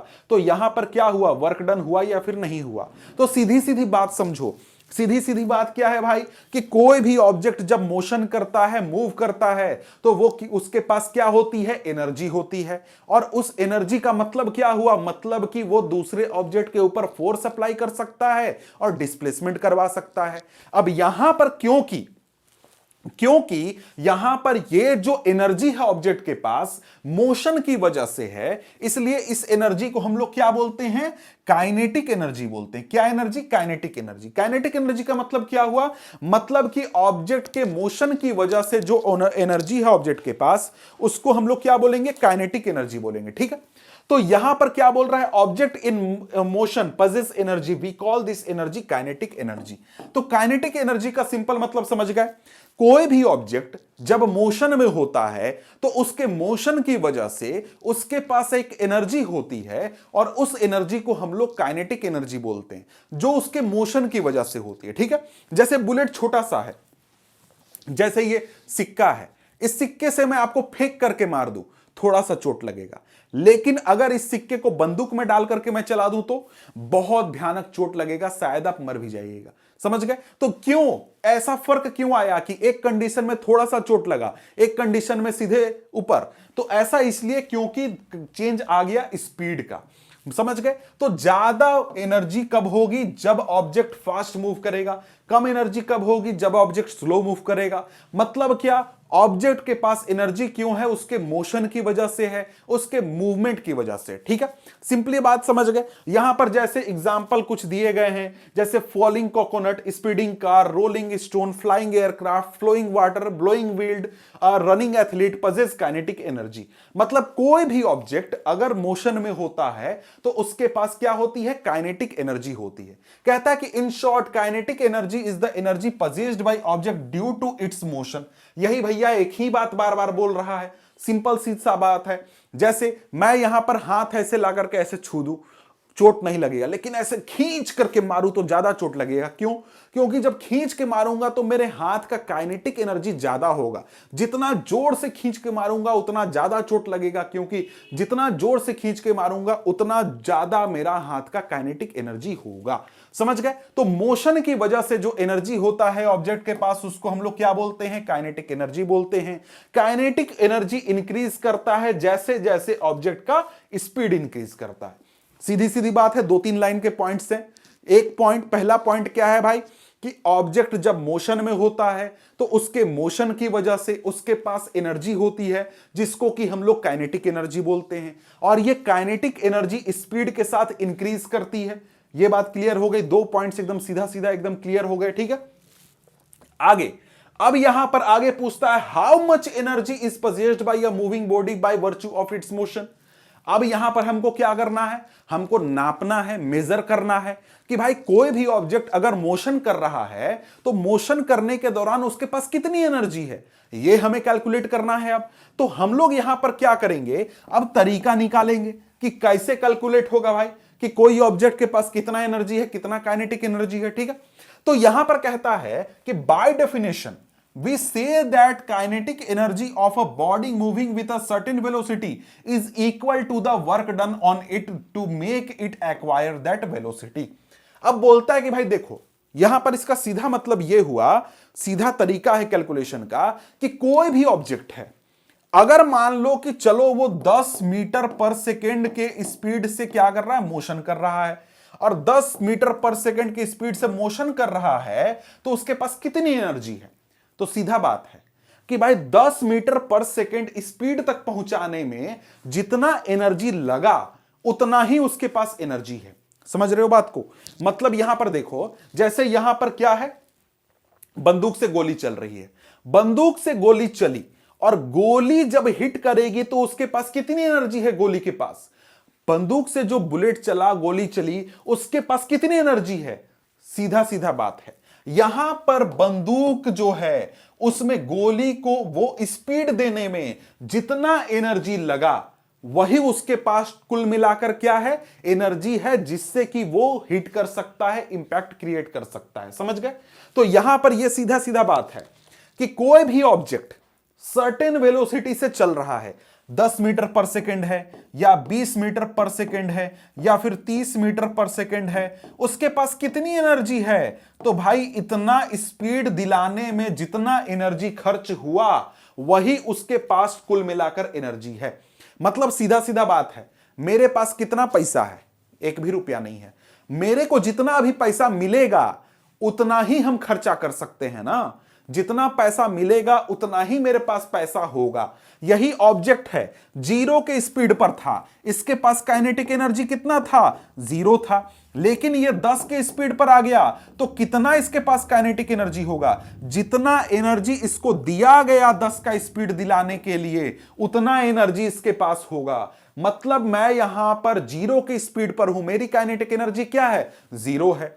अब मैंने एनर्जी खर्च करके 100 का स्पीड पकड़ लिया, 100 किलोमीटर प्रति घंटा के स्पीड से मैं दौड़ने लगा, तो मेरे पास कितनी काइनेटिक एनर्जी हो गई?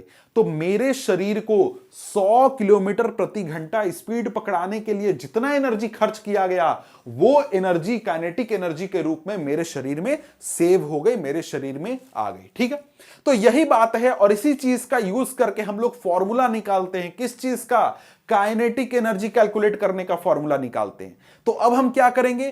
काइनेटिक एनर्जी कैलकुलेट करने का हम लोग फॉर्मूला निकालेंगे। ठीक है, तो यहां पर यही चीज कहता है कि let us now express the kinetic energy of an object in the form of equation. हम लोग इक्वेशन निकालेंगे काइनेटिक एनर्जी का। ठीक है, कहता है कि consider N object of mass m। एक ऑब्जेक्ट है जिसका मास क्या है? m है। वो यूनिफॉर्म वेलोसिटी u से मूव कर रहा था। एक ऑब्जेक्ट है मास m का, m मास का ऑब्जेक्ट है, वो u वेलोसिटी से चल रहा था, सीधा सीधा अपना चुपचाप चल रहा था u वेलोसिटी से। ठीक है, अब इसके बाद बोलता है कि u वेलोसिटी के बाद यहां पर उसके ऊपर एक कांस्टेंट फोर्स F काम करता है और उस F फोर्स के लगने की वजह से यहां पर ऑब्जेक्ट जो है s डिस्टेंस ट्रेवल करता है और यहां पर और इसका यहां पर जो फोर्स लगा उसी डायरेक्शन में वो उसका डिस्प्लेसमेंट होता है। मतलब जिस डायरेक्शन में फोर्स लगा उसी डायरेक्शन में उसका डिस्प्लेसमेंट हो रहा है, मतलब कि पॉजिटिव यहां पर वर्क डन हो रहा है। और यहां पर वर्क डन क्या होगा? FS, W equal to FS, तो आपको पता है। The work done on the object will cause a change in its velocity. Velocity U थी, उसके ऊपर लगा फोर्स F और F फोर्स के दौरान S डिस्टेंस कवर हुआ और यहां पर वेलोसिटी V हो गई। समझ रहे हैं बात को? एक ऑब्जेक्ट U वेलोसिटी से चल रहा था, उसके ऊपर F फोर्स लगा कुछ देर के लिए। ठीक है, मान लीजिए कुछ देर के लिए लगा और जितनी देर के लिए फोर्स लगा F फोर्स, उतनी देर में S डिस्टेंस उसने कवर किया और फोर्स लगने के कारण वेलोसिटी u से चेंज होकर के v हो गई। ठीक है, u से वेलोसिटी कितना हो गया? v हो गया। अब यहां पर क्या हो गया? इस वेलोसिटी चेंज के लिए एक्सेलरेशन भी होगा। आपको पता है कि जब भी वेलोसिटी चेंज होती है तो क्या होता है? उसको हम लोग एक्सेलरेशन बोलते हैं। ए हमारा एक्सेलरेशन हो गया। ठीक है, अब यहां पर बात है कि हमको क्या पता है? हमको पता है work done equal to F S. ठीक है, और यहां पर हमको क्या कैलकुलेट करना है? यहां पर कैलकुलेट करना है काइनेटिक एनर्जी का फॉर्मूला। ठीक है, काइनेटिक एनर्जी का फॉर्मूला निकालने का हमने क्या तरीका निकाला कि भाई उसको v वेलोसिटी तक, जितनी वेलोसिटी पर हम निकाल रहे हैं, मान लो कि 100 पर निकाल रहे हैं, तो 100 का वेलोसिटी पहुंचाने में जितना एनर्जी लगा वही क्या है? उसका काइनेटिक एनर्जी है। तो वर्क डन हम लोग निकाल रहे हैं कि 100 स्पीड पहुंचाने तक कितना वर्क डन हुआ। यहां पर इस एग्जांपल में हम लोग क्या ले रहे हैं? v वेलोसिटी पर निकाल रहे हैं कि v वेलोसिटी की पर ऑब्जेक्ट के पास कितनी एनर्जी है। तो हम लोग क्या कैलकुलेट कर रहे हैं कि v वेलोसिटी पहुंचाने के लिए कितना वर्क डन हुआ ऑब्जेक्ट के ऊपर। तो वर्क डन का फॉर्मूला हमको क्या पता है? F into S. F के बारे में हमको क्या पता है? F का होता है हमारा m इंटू ए, हमारा फॉर्मूला।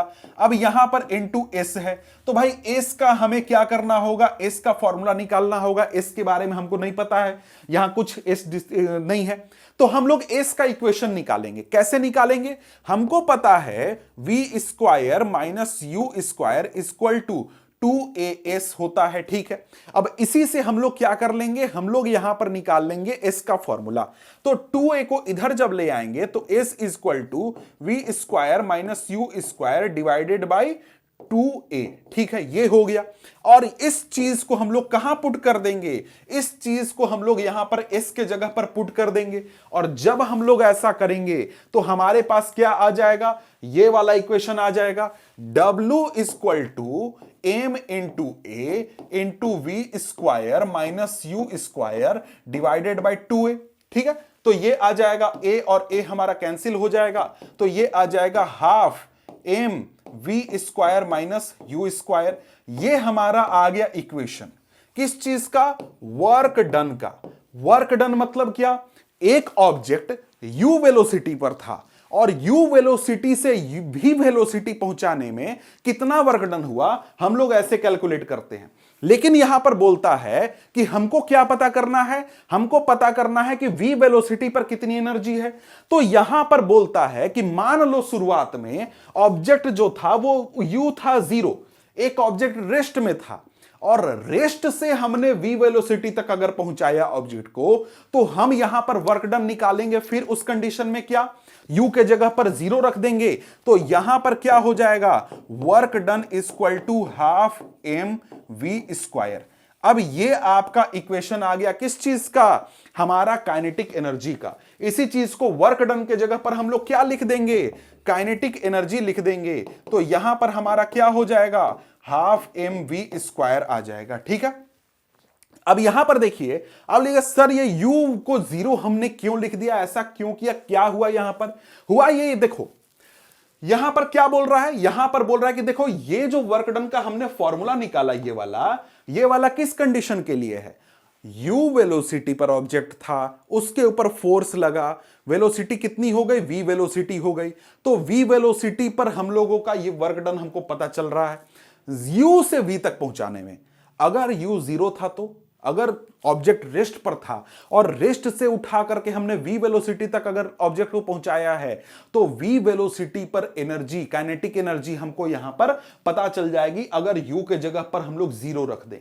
तो वर्क डन हमको क्या मिल गया, हाफ m v स्क्वायर। और वर्क डन इक्वल टू क्या होता है, काइनेटिक एनर्जी। तो यहां पर हमारा half m v square kinetic energy यहां पर हमको मिल गया। और यही है हमारा इक्वेशन किस चीज का, हमारा इक्वेशन होता है ये काइनेटिक एनर्जी का इक्वेशन, जो कि ऑब्जेक्ट जो कि m मास का है, a वेलोसिटी से यूनिफॉर्म वेलोसिटी से मूव कर रहा है, सॉरी a एक्सीलरेशन है, v वेलोसिटी से मूव कर रहा है, उसका ये फॉर्मूला हो जाएगा। और इसी फॉर्मूले के आधार पर यहां पर इक्वेशन है, सिंपल सा इक्वेशन है। यहां पर क्या बोलता है, मास इक्वल टू, एक second, mass equal to 15 kg हो गया। यहां पर यूनिफॉर्म वेलोसिटी क्या है, v इक्वल टू 4 मीटर पर सेकेंड है। Kinetic energy half m v square, calculate करो तुमको आंसर मिल जाएगा, सीधा सीधा क्वेश्चन है। यहां पर अगला क्वेश्चन क्या बोलता है कि what is the work to be done to increase the velocity of a car from 30 kilometre to 60 kilometre per hour if the mass of the car is 1500 kg। एक ऑब्जेक्ट है, मतलब कार है, m equal to 1500 kg। अब यहां पर बोलता है कि ऑब्जेक्ट का इनिशियल वेलोसिटी क्या है, 30 किलोमीटर पर आवर, यानी कि u equal to 30 kilometre per hour, ठीक है, और v equal to 60 kilometre per hour है, ठीक है। अब यहां पर बोलता है कि इनिशियल वेलोसिटी u है, फाइनल वेलोसिटी v है, यहां से यहां तक पहुंचाने में कितनी एनर्जी खर्च होगी। सीधा सा तरीका है, हम लोग निकालेंगे v वेलोसिटी पर काइनेटिक एनर्जी और निकालेंगे u वेलोसिटी पर काइनेटिक एनर्जी, और यहां पर हम लोग क्या कर देंगे, फाइनल माइनस e इनिशियल।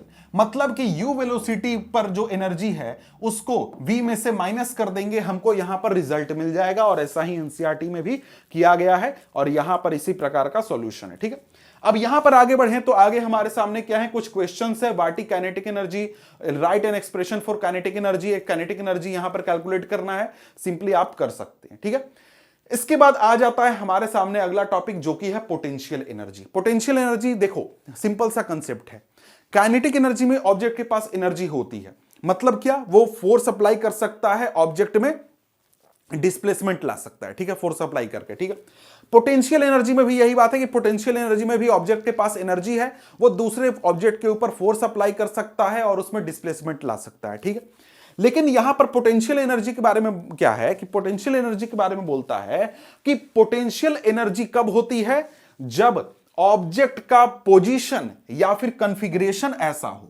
मतलब कि पोटेंशियल एनर्जी में जो ऑब्जेक्ट के पास एनर्जी होती है वो उसके पोजीशन या फिर कॉन्फ़िगरेशन की वजह से होती है। पोजीशन का उदाहरण हो गया कि भाई जब ऑब्जेक्ट को हम लोग हाइट पर रख दें तो यहां पर इसका पोजीशन ऐसा है कि इसको जब हम लोग छोड़ेंगे तो नीचे जाकर के फोर्स अप्लाई करेगा। जैसे आप यहां पर हाइट पर रख दो पत्थर और उसको छोड़ दो तो नीचे जाके इंपैक्ट करेगा या नहीं करेगा, फोर्स अप्लाई करेगा या नहीं, बिल्कुल करेगा फोर्स अप्लाई। तो यहां पर यह पोजीशन का उदाहरण हो गया। कॉन्फ़िगरेशन का उदाहरण हो सकता है कि कोई रबर बैंड है उसको तुम खींच दो, या फिर कोई तीर कमान है उसको तुम खींच दो, तो उसमें कॉन्फ़िगरेशन की वजह से एनर्जी होती है। जैसे तीर कमान जो है इसको जब तुम ऐसे खींचोगे तो यहां पर क्या होता है, इसके जो ये हैं आर्म्स हैं ये आपको थोड़े से स्ट्रेच हो जाते हैं और उस स्ट्रेच होने के कारण इनके पास एनर्जी होती है और इसी की वजह से यहां पर जो ये तीर है ये आगे की ओर मोशन करता है। समझ गए? तो यहां पर यही चीज है कि यहां पर जो एनर्जी होती है वो पोजीशन या फिर कॉन्फ़िगरेशन की वजह से होती है पोटेंशियल एनर्जी। पोजीशन का मतलब क्या, जैसे कि आप ऑब्जेक्ट को हाइट पर रख दो तो वहां पर पोटेंशियल होगा, एनर्जी होगा, वो आपको हाइट की वजह से होगा। कॉन्फ़िगरेशन का उदाहरण क्या हो गया, कॉन्फ़िगरेशन का उदाहरण हो गया तीर कमान, रबर बैंड हो गया, यहां पर स्लिंग हो गया। ये सारे उदाहरण हैं कॉन्फ़िगरेशन के। जैसे कि जो टॉय कार होता है उसमें जो चाबी घुमाते हैं वो कॉन्फ़िगरेशन की वजह से होता है पोटेंशियल एनर्जी। ठीक है, तो ये सारे आपके उदाहरण यहां पर हो गए। यहां पर वैसे हल्का सा हम लोग देख लेते हैं कि क्या बोलता है। कहता है कि in the web situation the energy gets stored due to work done on the object. जैसे कि टॉय कार है उसका चाबी घुमाया हमने, तो वहां पर क्या हुआ, चाबी घुमाया मतलब उसके ऊपर हम लोग एनर्जी अप्लाई कर रहे हैं, वर्क डन कर रहे हैं। वर्क डन किया तो वो जो स्प्रिंग है उसके अंदर उसमें एनर्जी स्टोर हो गया और उस कार को जब हमने नीचे जमीन पर रखा तो वो कार आगे की ओर मूव करने लगा। ठीक है, कहता है कि the energy transferred to an object is stored as a potential energy if it is not used to cause a change in the velocity और स्पीड ऑफ द ऑब्जेक्ट। मतलब कि कोई भी ऑब्जेक्ट के ऊपर हमने फोर्स अप्लाई किया, उसके ऊपर एनर्जी लगाया और उस एनर्जी की वजह से उस ऑब्जेक्ट में कोई भी मोशन नहीं हुआ या फिर उसकी स्पीड में चेंज नहीं हुआ, तो वो जो एनर्जी है वो पोटेंशियल एनर्जी के रूप में वहां पर सेव हो जाती है। जैसे तीर कमान को जब हम खींचते हैं, तीर धनुष को, तो वहां पर जैसे ही खींचते हैं तो वहां पर कोई भी मोशन नहीं हुआ, कोई भी स्पीड में चेंज नहीं हुआ और वो जो एनर्जी है वो वहां पर सेव हो जाती है उस धनुष के आर्म्स में। और उसको जब हम लोग छोड़ते हैं तो वो पोटेंशियल एनर्जी की वजह से तीर आगे की ओर मोशन करता है। यहां पर आपको यही चीज कहता है एग्जांपल के लिए, you transfer energy when you stretch a rubber band, the energy transfer to the band is its potential energy. जब रबर बैंड को खींचते हैं तो उसमें जो हमने एनर्जी लगाया उस रबर बैंड को खींचने में, वो एनर्जी उस रबर बैंड में as a potential energy store हो जाती है और जब भी रबर बैंड को हम लोग छोड़ेंगे तो वो क्या होगा, एक दूसरे की ओर तुरंत मोशन करेगा और वहां पर एक प्रकार का फोर्स लगाएगा, यानी कि वर्क करने की कोशिश करेगा।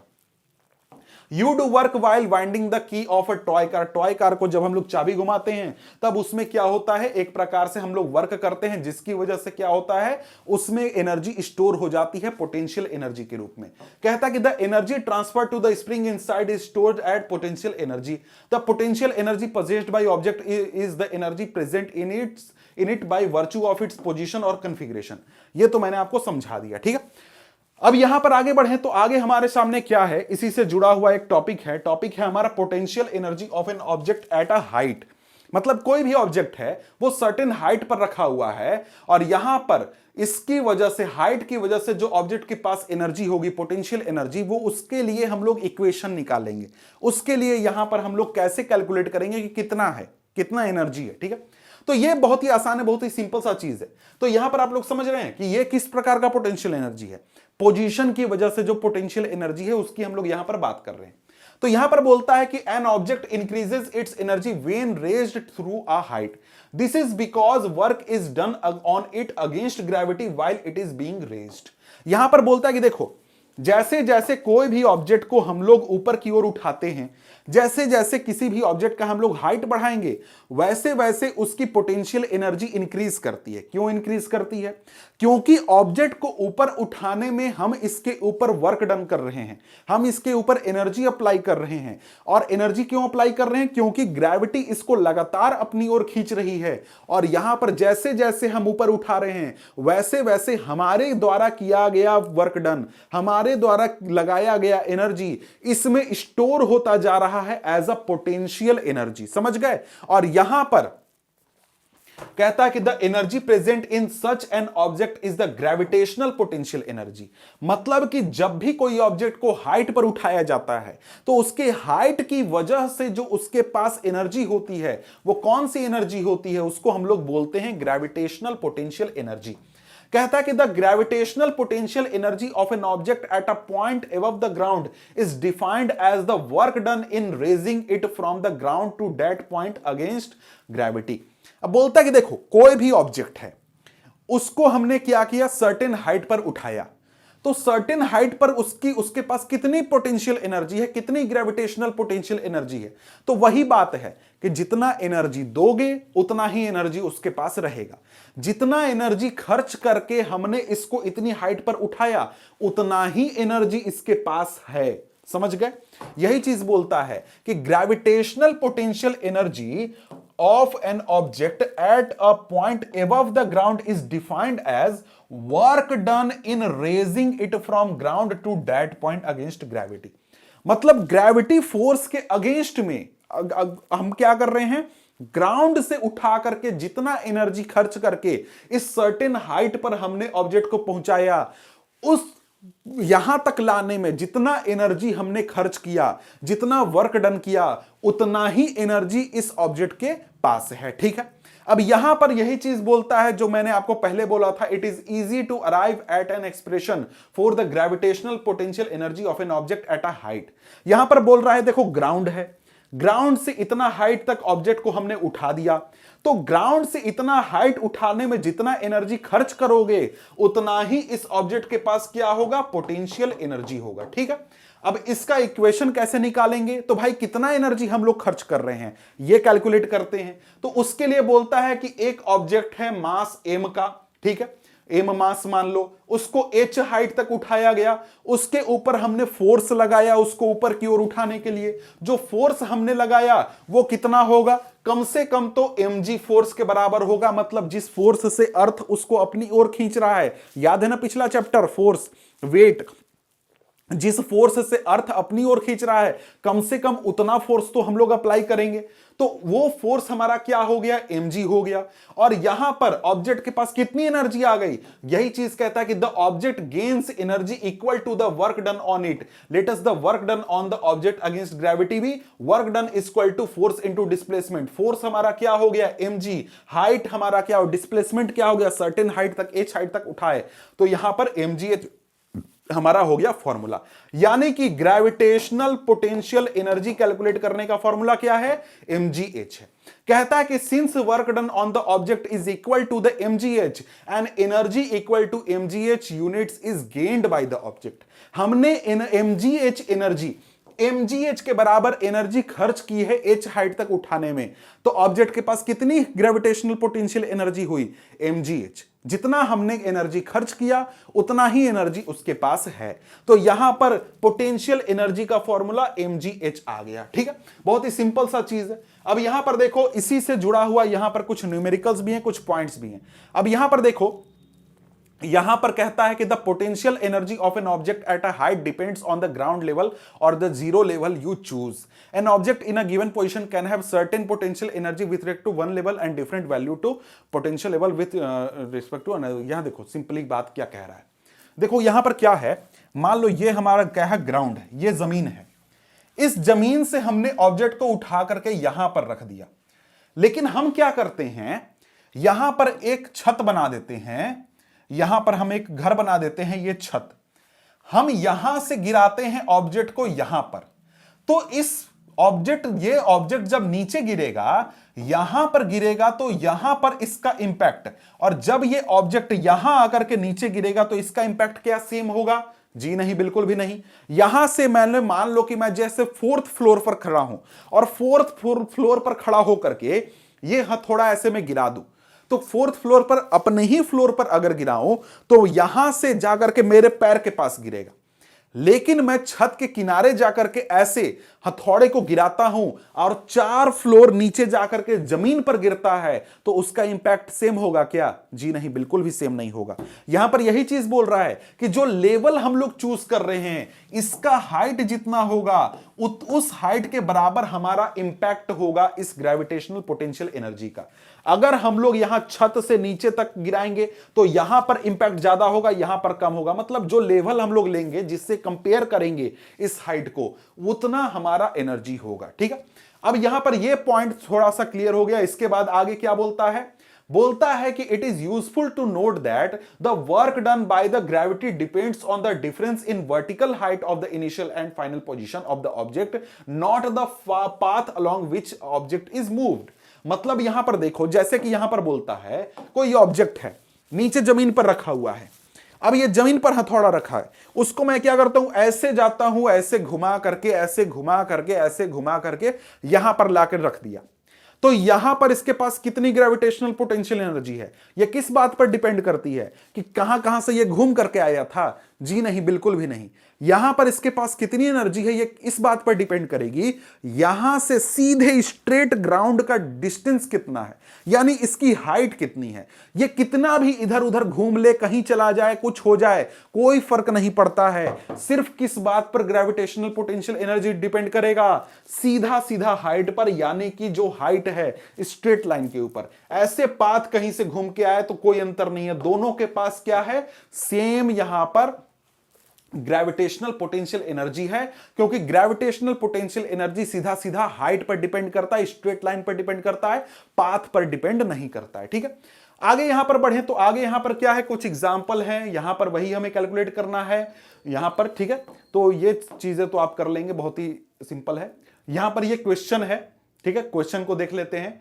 तो क्वेश्चन कुछ खास तो है नहीं, सिंपल है। An object of mass 12 kg, mass 12 kg है, सर्टेन हाइट पर है। ठीक है, अगर पोटेंशियल एनर्जी ऑब्जेक्ट का 480 जूल है, find the height at which object is with respect to ground.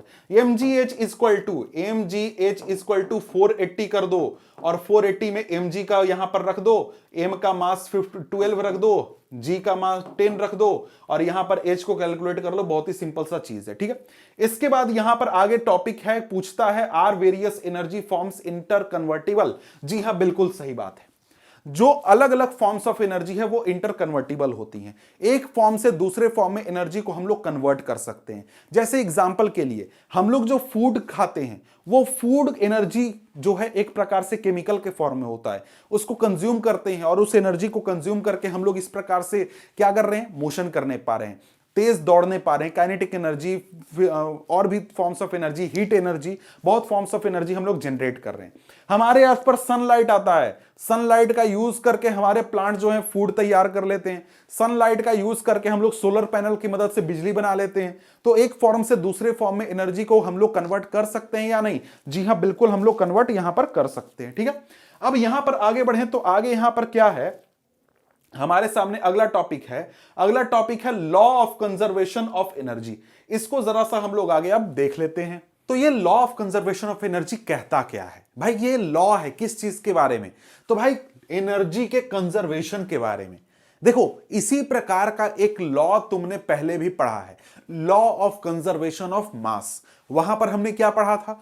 वहां पर यानी कि केमिस्ट्री में चैप्टर 1-2 में तुमने पढ़ा था, law of conservation of mass में क्या पढ़ा था कि मास को ना तो हम लोग क्रिएट कर सकते हैं ना ही डिस्ट्रॉय कर सकते हैं एक केमिकल रिएक्शन के दौरान। ठीक है, उसी प्रकार का ये लॉ है, लेकिन किसके बारे में है? एनर्जी के बारे में।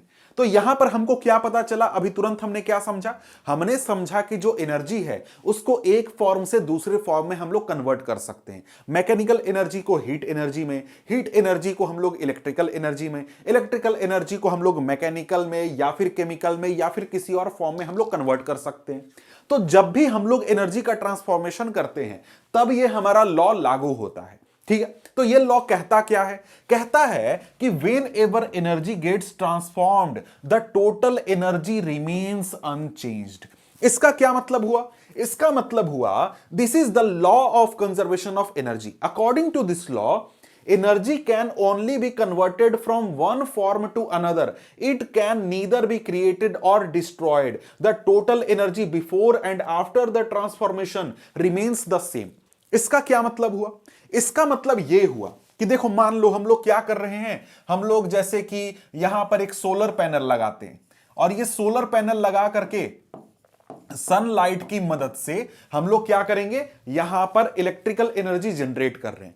तो यहां पर हमारे पास क्या है, लाइट एनर्जी है, और यहां पर हमारे पास क्या है, इलेक्ट्रिकल है। ठीक है, तो यहां पर बोलता है कि यहां पर टोटल एनर्जी जो है वो हमेशा कांस्टेंट रहता है। यहां पर जितना एनर्जी हम देंगे उतना ही एनर्जी हमारा इलेक्ट्रिकल एनर्जी में कन्वर्ट होगा। मतलब कि यहां पर अगर हम लोग 100 यूनिट एनर्जी दे रहे हैं तो यहां पर भी हमारा 100 यूनिट एनर्जी होगा। इसमें से ना तो कोई एनर्जी हमारा गायब होगा, ना ही एक्स्ट्रा बढ़ेगा। इसका एग्जाम्पल भी यहां पर आपको एक दिया गया है आपके इस चैप्टर में, इसको जरा सा हम लोग देख लेते हैं। यहां पर एग्जाम्पल किस चीज का है भाई? एग्जाम्पल में बोलता है कि एक ऑब्जेक्ट है जिसका मान लो कि मास कितना है, मास है m। यहां पर यही चीज है, एक ऑब्जेक्ट है, मास है उसका m। जैसे ये एक ऑब्जेक्ट है, इसका हमने क्या मास मान लिया, m मास का ये ऑब्जेक्ट है। ठीक है, अब इसको हम लोग h हाइट से गिरा रहे हैं, यानी कि ये जो हाइट है ये हमारा कितना हाइट है, h हाइट है, और ये हमारा यहां पर क्या है, ग्राउंड है। ठीक है, ग्राउंड से h हाइट पर ये ऑब्जेक्ट है। अब यहां पर देखो इस ऑब्जेक्ट को, तो इस ऑब्जेक्ट का पोटेंशियल एनर्जी कितना है भाई? तो यहां पर h हाइट होने के कारण, m मास होने के कारण इसका पोटेंशियल एनर्जी है इक्वल टू mgh। ठीक है, mgh पोटेंशियल एनर्जी है। यहां पर इसका काइनेटिक एनर्जी कितना है, 0 है काइनेटिक एनर्जी। क्यों? क्योंकि इसका वेलोसिटी क्या है, 0 है। ठीक है, अब यहां पर क्या होता है कि हमने क्या देखा, हमने देखा कि पोटेंशियल एनर्जी mgh है और काइनेटिक एनर्जी 0 है, h हाइट पर है इस वजह से, और वेलोसिटी 0 है इस वजह से। ठीक है, अब यहां पर इसके पास टोटल एनर्जी कितना है, तो टोटल एनर्जी हमारा हो जाएगा potential energy plus kinetic energy. तो इसको ऐड करेंगे तो काइनेटिक एनर्जी हमारा 0 है, तो ये हो जाएगा mgh। टोटल एनर्जी कितना हुआ, mgh हो गया। ठीक है, अब यहां पर क्या होता है, जब इस बॉल को हम लोग, इस ऑब्जेक्ट को नीचे की ओर गिराते हैं, तो जैसे जैसे हमारा हाइट कम होगा वैसे वैसे क्या कम होगा भाई, वैसे वैसे हमारा पोटेंशियल एनर्जी कम होगा। यानी कि जो mgh है, एक सेकेंड, जो हमारा mgh है, ये mgh का वैल्यू क्या होता जाएगा, वैसे वैसे कम होगा। जैसे जैसे ये ऑब्जेक्ट नीचे आएगा वैसे वैसे mgh की जो वैल्यू है वो कम होगी, क्योंकि h की वैल्यू कम होती जाएगी। लेकिन ये बॉल या फिर ऑब्जेक्ट, ये जैसे जैसे नीचे आएगा वैसे वैसे एक्सेलरेशन की वजह से, ग्रेविटेशनल एक्सेलरेशन की वजह से, g की वजह से, यहां पर इसका वेलोसिटी जो है वो इंक्रीज करेगा। और जैसे जैसे ये ऑब्जेक्ट नीचे की ओर बढ़ेगा वैसे वैसे वेलोसिटी इंक्रीज करने के कारण जो हमारा काइनेटिक एनर्जी है, यानी कि हाफ mv², ये भी इंक्रीज करेगा। तो यहां पर क्या होगा कि यहां पर टॉप हाइट पर, जब सबसे ऊपर था, h हाइट पर था, तब पोटेंशियल एनर्जी हमारा था और काइनेटिक एनर्जी हमारा 0 था। लेकिन जैसे ये नीचे आया, पोटेंशियल एनर्जी हमारा क्या हो गया, कम हो गया, क्योंकि हाइट कम हो गया, और वहीं पर हमारा हाफ mv² जो है, काइनेटिक एनर्जी जो है वो इंक्रीज कर दिया। जैसे जैसे नीचे की ओर यहां पर ये ऑब्जेक्ट आएगा वैसे वैसे इसका पोटेंशियल एनर्जी कम होता जाएगा और काइनेटिक एनर्जी बढ़ता जाएगा। तो यहां पर ये जो पोटेंशियल एनर्जी कम हो रहा है ये कहां जा रहा है, तो ये जाकर के काइनेटिक एनर्जी में कन्वर्ट हो जा रहा है। मतलब यहां पर जो टोटल एनर्जी है इस ऑब्जेक्ट का, यानी कि काइनेटिक एनर्जी प्लस में पोटेंशियल एनर्जी, ये क्या होगा, हमेशा कांस्टेंट होगा। मतलब कि यहां पर तुम जब काइनेटिक एनर्जी पोटेंशियल एनर्जी को जोड़ोगे तो जितना एनर्जी यहां था उतना ही दोनों को जोड़ने पर यहां मिलेगा, उतना ही यहां मिलेगा, और उतना ही जब ये ग्राउंड को टच करने वाला होगा मिलेगा, क्योंकि जो पोटेंशियल एनर्जी है वो काइनेटिक एनर्जी में कन्वर्ट होते जाएगा और जब ग्राउंड के पास बिल्कुल पहुंच जाएगा तो हमारा पोटेंशियल एनर्जी क्या हो जाएगा, जीरो हो जाएगा और काइनेटिक एनर्जी हाफ mv² हमारा पूरी तरीके से हो जाएगा। ये सिंपली यहां पर ये एग्जाम्पल था जो कि तुमको क्या समझा रहा था कि यहां पर जब भी हम लोग एनर्जी का कन्वर्जन करते हैं या फिर ट्रांसफॉर्म करते हैं तो एनर्जी जो है वो ना तो क्रिएट होती है ना तो डिस्ट्रॉय होती है, वो सिर्फ क्या हो जाती है, ट्रांसफॉर्म हो जाती है, एक फॉर्म से दूसरे फॉर्म में ट्रांसफॉर्म हो जाती है। मतलब जितना एनर्जी हम लोग डालेंगे उतना ही दूसरे को मिलेगा, मतलब जितना फोर्स लगाएंगे उतना ही उसका इफेक्ट पैदा होगा, एक्स्ट्रा एनर्जी पैदा नहीं हो सकती है या फिर एनर्जी डिस्ट्रॉय नहीं हो सकती है। ठीक है, अब यहां पर देखिए एक चीज आप देखिए क्या बोलता है, the total energy before and after the transformation remains the same. इसमें टोटल एनर्जी रिमेन्स करने का एक कंडीशन बोल रहा है कि एनर्जी जो है किसी और फॉर्म में वेस्ट नहीं हो रही है। जैसे उदाहरण के लिए कि कोई भी ऑब्जेक्ट जो है जब उसको हम लोग हाइट से गिराते हैं तो वहां पर कुछ एनर्जी, कुछ जो उसका पोटेंशियल एनर्जी है वो जब काइनेटिक एनर्जी में कन्वर्ट होता है तो एयर के रेजिस्टेंस की वजह से वेस्ट हो जाता है, ऐसा ही होता है। लेकिन यहां पर आइडियल कंडीशन में हम लोग बात कर रहे हैं तो आइडियल कंडीशन में क्या होता है, आइडियल कंडीशन में जो ऑब्जेक्ट है उसका टोटल एनर्जी क्या होगा, हमेशा कांस्टेंट रहेगा और वो ना तो डिस्ट्रॉय होता है ना तो क्रिएट होता है, हमेशा वो एक फॉर्म से दूसरे फॉर्म में सिर्फ कन्वर्ट हो जाता है। ठीक है, अब यहां पर आगे देखें तो आगे क्या कहता है, v is the velocity of object at a given instant, kinetic energy would be half mv², ये तो आपने देख लिया। As the fall of the object continues the potential energy would decrease while the kinetic energy would increase. जैसे जैसे object नीचे जाएगा वैसे वैसे पोटेंशियल एनर्जी कम होता जाएगा और काइनेटिक एनर्जी बढ़ता जाएगा। अब कहता है कि जब ये ऑब्जेक्ट अर्थ को टच करने वाला होगा, ग्राउंड को टच करने वाला होगा, यानी H जब 0 हो जाएगा उस समय V का वैल्यू क्या होगा, हाईएस्ट होगा, मैक्सिमम होगा, यानी काइनेटिक एनर्जी मैक्सिमम होगा और यहां पर पोटेंशियल एनर्जी क्या होगा, मिनिमम यानी कि 0 होगा। ठीक है, और इस पॉइंट पर भी जो टोटल एनर्जी होगा वो कितना होगा, इन दोनों के ऐड करने पर हमें क्या मिलेगा, कांस्टेंट मिलेगा। ठीक है, अब यहां पर देखिए कहता है कि the sum of kinetic energy and potential energy of an object is its total mechanical energy, यानी कि काइनेटिक एनर्जी और पोटेंशियल एनर्जी को जब हम जोड़ देते हैं तब ऑब्जेक्ट का हमें टोटल मैकेनिकल एनर्जी मिलता है। आगे कहता है कि during the free fall of the object the decrease in potential energy at any point in its path appear as equal amount of increasing kinetic energy. जब ऑब्जेक्ट फ्री फॉल में होता है, जब नीचे की ओर ऑब्जेक्ट को गिराते हैं तब उसमें जो पोटेंशियल एनर्जी है हाइट की वजह से, वो जैसे जैसे हाइट कम होता है वैसे वैसे ऑब्जेक्ट के काइनेटिक एनर्जी में कन्वर्ट होता जाता है। यहां पर एक बात साफ लिखा हुआ है कि एयर का रेजिस्टेंस जो है उसको हम लोग इग्नोर करके चल रहे हैं। ठीक है, तो यहां पर सिंपली आप लोग क्या समझ गए कि यहां पर हमारा जो पोटेंशियल एनर्जी है वो किस में कन्वर्ट हो रहा है, काइनेटिक एनर्जी में।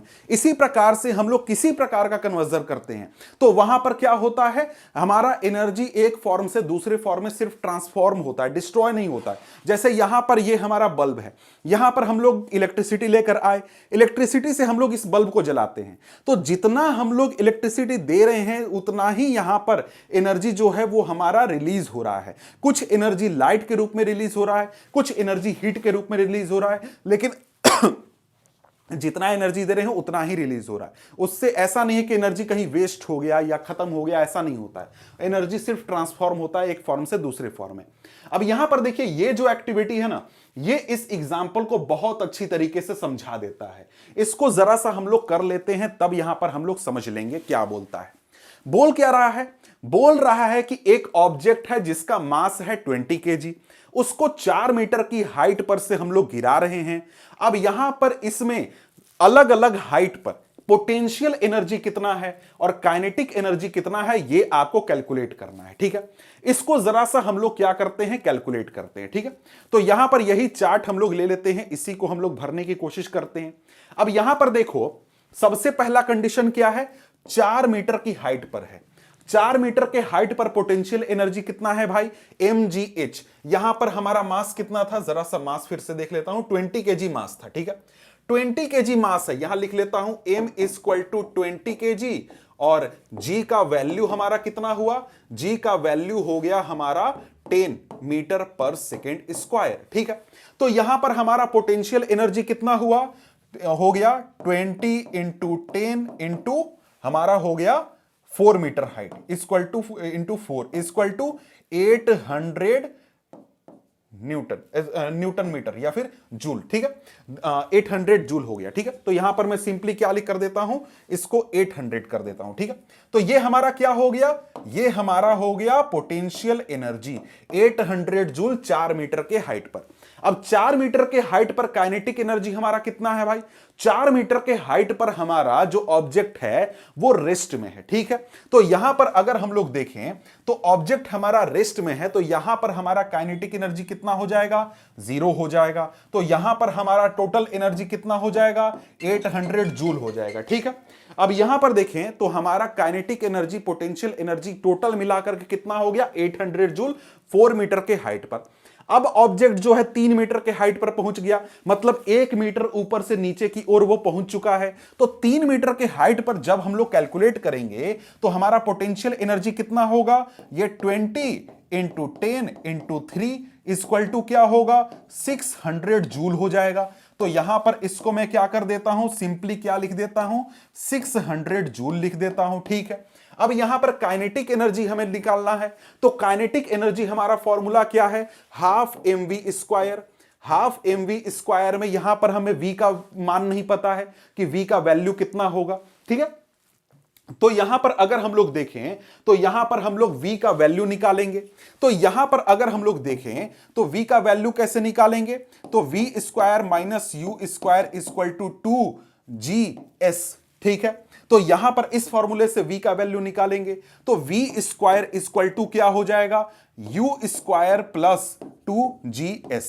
अब यहां पर u हमारा क्या था, इनिशियल वेलोसिटी क्या है भाई, इनिशियल वेलोसिटी 0 है, तो यहां पर u के जगह पर हम लोग 0 रख देंगे। 2 इंटू 10 इंटू हमारा 1 मीटर, यानी कि ऑब्जेक्ट ने 4 से 3 1 मीटर का डिस्टेंस कवर किया है, तो v स्क्वायर कितना हो जाएगा हमारा, 20 हो जाएगा, v स्क्वायर 20। अब ये 20 को, क्योंकि v स्क्वायर 20 है, v का वैल्यू निकालने का कोई मतलब नहीं है, क्योंकि यहां पर हमें v स्क्वायर रखना है। तो जब हम इस वैल्यू को पुट करेंगे तो वैल्यू पुट करने पर क्या आएगा, 1/2 इंटू एम क्या हो गया, 20 हो गया, इंटू वी स्क्वायर 20 हो गया।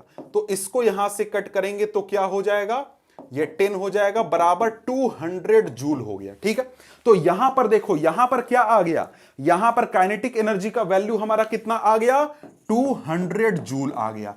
टोटल कितना हो गया, 800 जूल हो गया भाई। ठीक है, टोटल हमारा क्या है, 800 जूल है। अब ऑब्जेक्ट 1 मीटर का और डिस्टेंस कवर कर चुका है। अब यहां पर अगर हम लोग देखें तो mgh का वैल्यू कितना होगा, 20 into 10 into 2 equal to 400 joule हो गया। ठीक है, हमारा क्या हो गया, 400 जूल। इसको मैं सीधा सीधा लिख देता हूं क्या, 400 जूल। ठीक है, अब इसके बाद बारी आती है काइनेटिक एनर्जी की। काइनेटिक एनर्जी में हमें क्या निकालना है भाई, v का वैल्यू फिर से निकालना है। तो v का वैल्यू निकालना है, तो यहां पर इसको मैं जरा सा साफ करता हूं फिर से। अब हम लोग क्या करेंगे, v का वैल्यू निकालेंगे। v का वैल्यू हम लोग कैसे कैलकुलेट करेंगे, वही फॉर्मूला हमको चाहिए क्या, हाफ mv स्क्वायर। ठीक है, v का value v square minus you square equal to 2gs। v square हमारा हो गया इक्वल टू, u क्या है भाई, u हमारा 0 है, क्योंकि इनिशियल वेलोसिटी क्या था, 0 था। ठीक है, तो हमारा इक्वल टू 2 इंटू 10 इंटू, अब हमने कितना डिस्टेंस कवर कर लिया है, अब हमने 2 मीटर कवर कर लिया है, यानी कि 4 से अब 2 पर पहुंच गए हैं। तो यहां पर क्या हो गया, ये हो गया 2 इंटू 2 4 इक्वल टू हमारा क्या हो गया, ये 400 हो गया। ठीक है, 10 इंटू 20 सॉरी 40 हो गया। ठीक है, 40 हो गया। ठीक है, अब यहां पर हम लोग क्या करेंगे, 1/2 into m into we square यानी कि 40। ठीक है, एम के जगह पर हम लोग क्या लिखेंगे, 20 लिखेंगे। ठीक है, तो यहां पर हमारा 10 आ गया, मतलब कि 400 जूल आ गया। तो यहां पर देखो फिर से क्या हुआ, हम लोग को यहां पर मिला था 400 जूल, यहां भी मिल गया 400 जूल, और यहां पर क्या हो गया, 800 जूल। सिंपली बात को समझ रहे हो, सिंपली बात यहां पर यह है कि 4 मीटर की हाइट पर था, पोटेंशियल एनर्जी 800 जूल था, काइनेटिक एनर्जी 0 था, टोटल एनर्जी 800 जूल था। यहां पर 1 मीटर का जब डिस्टेंस कवर किया, नीचे की ओर जब ऑब्जेक्ट मोशन करने लगा, तब 1 मीटर में जितना एनर्जी, जितना पोटेंशियल एनर्जी लूज किया इस ऑब्जेक्ट ने, वो एनर्जी ट्रांसफॉर्म हो गया काइनेटिक एनर्जी में, और टोटल एनर्जी कितना हो गया 800 जूल। फिर आगे बढ़ा, 2 मीटर की हाइट पर पहुंच करके जो एनर्जी कम हुआ, यानी एनर्जी लॉस्ट कितना हुआ 400 जूल, वो कहां चला गया, वो चला गया ऑब्जेक्ट के काइनेटिक एनर्जी में, और टोटल एनर्जी 800 जूल हो गया। अब इसी तरीके से अगर हम लोग 1 मीटर की हाइट पर कैलकुलेट करेंगे तो हमारा पोटेंशियल एनर्जी कितना हो जाएगा 200 जूल हो जाएगा, और हमारा काइनेटिक एनर्जी कितना हो जाएगा 600 जूल हो जाएगा। यानी कि जो यहां पर 600 जूल ऑब्जेक्ट ने अपना मोशन करते हुए लूज किया, वो कहां चला गया, वो चला गया ऑब्जेक्ट के काइनेटिक एनर्जी में, और टोटल एनर्जी हमारा कितना हो गया 800 जूल हो गया। इसके बाद just above the ground height कितना हो गया h इक्वल टू 0, तो हमारा पोटेंशियल एनर्जी 0 हो जाएगा, और यहां पर काइनेटिक एनर्जी हमारा 800 जूल हो जाएगा। सिंपली जैसे मैंने कैलकुलेट किया वैसे करोगे तो यही रिजल्ट तुमको मिलेगा, और टोटल एनर्जी कितना हो जाएगा 800 जूल। सिंपली बात क्या तुमने समझा, बात यहां पर समझा कि जब ऑब्जेक्ट हाइट नीचे की ओर जैसे जैसे बढ़ता है वैसे वैसे पोटेंशियल एनर्जी तो कम होता है, लेकिन वो पोटेंशियल एनर्जी कहीं गायब नहीं होता है, वो दूसरे फॉर्म में ट्रांसफॉर्म हो जाता है। यहां पर पोटेंशियल एनर्जी काइनेटिक एनर्जी में ट्रांसफॉर्म हो रहा है। सिंपल सी बात यही है कि क्या होता है भाई, यहां पर एनर्जी जो होता है एक फॉर्म से दूसरे फॉर्म में ट्रांसफॉर्म होता है, वो ना तो खत्म होता है ना ही नया बनता है, वो सिर्फ और सिर्फ ट्रांसफॉर्म होता है। ठीक है, जैसे उदाहरण के लिए देख लो, तुम्हारे शरीर में जो तुमको एनर्जी मिलती है, क्या वो तुम नया पैदा करते हो क्या? जी नहीं, बिल्कुल भी नहीं। तुम फूड लेते हो जिसमें कि एनर्जी है, उसको कंज्यूम करते हो और कन्वर्ट करते हो। ठीक है, उसी प्रकार से जो प्लांट है वो क्या एनर्जी पैदा करता है क्या? जी नहीं, सनलाइट से उसको एनर्जी मिलती है, उस एनर्जी को ट्रांसफॉर्म करता है एक फॉर्म से दूसरे फॉर्म में, तो यही ट्रांसफॉर्मेशन चलते रहता है। ठीक है, अब यहां पर हम लोग आ जाते हैं अगला टॉपिक, जिसको कि हम लोग बोलेंगे क्या, पावर। अब हम लोग क्या पढ़ेंगे, पावर पढ़ेंगे, rate of doing work. Power मतलब क्या, रेट ऑफ डूइंग वर्क। ठीक है, क्या कहता है, कहता है कि do all of work as the same rate, मतलब कि हम सभी क्या काम करते हैं तो सेम रेट पर काम करते हैं क्या?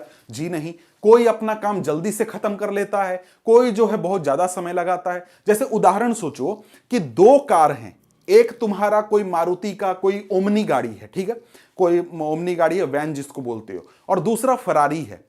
दोनों को अगर 10 किलोमीटर जाना हो तो यहां पर दोनों जो है 10 किलोमीटर तो पहुंच जाएंगे, सेम काम करेंगे दोनों, लेकिन एक धीरे धीरे जाएगा और एक बहुत जल्दी जाएगा।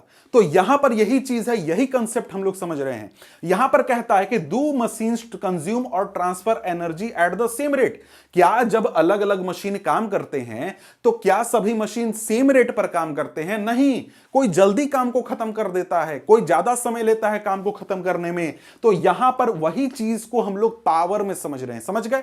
Agents that transfer energy do work at different rate, यानी कि जब एनर्जी का ट्रांसफॉर्मेशन होता है तब अलग अलग रेट पर होता है। ठीक है, अब यहां पर देखिए एक एग्जाम्पल एक्टिविटी के रूप में दिया गया है कि देखो 2 बच्चे हैं, ए और बी है, दोनों का वजन सेम है। ए एक बच्चा है और दूसरा बी बच्चा है। ठीक है, दोनों का वजन सेम है, दोनों रस्सी पकड़ करके रस्सी पर चढ़ रहे हैं, दोनों 8 मीटर का हाइट चढ़ते हैं, लेकिन ए को लगता है 15 सेकेंड और बी को लग जाता है 20 सेकेंड। दोनों ने काम कितना किया? तो भाई दोनों ने बराबर काम किया, दोनों ने बराबर का डिस्प्लेसमेंट किया, दोनों का वेट भी बराबर था, मास बराबर था, लेकिन यहां पर इनके बीच में अंतर क्या था?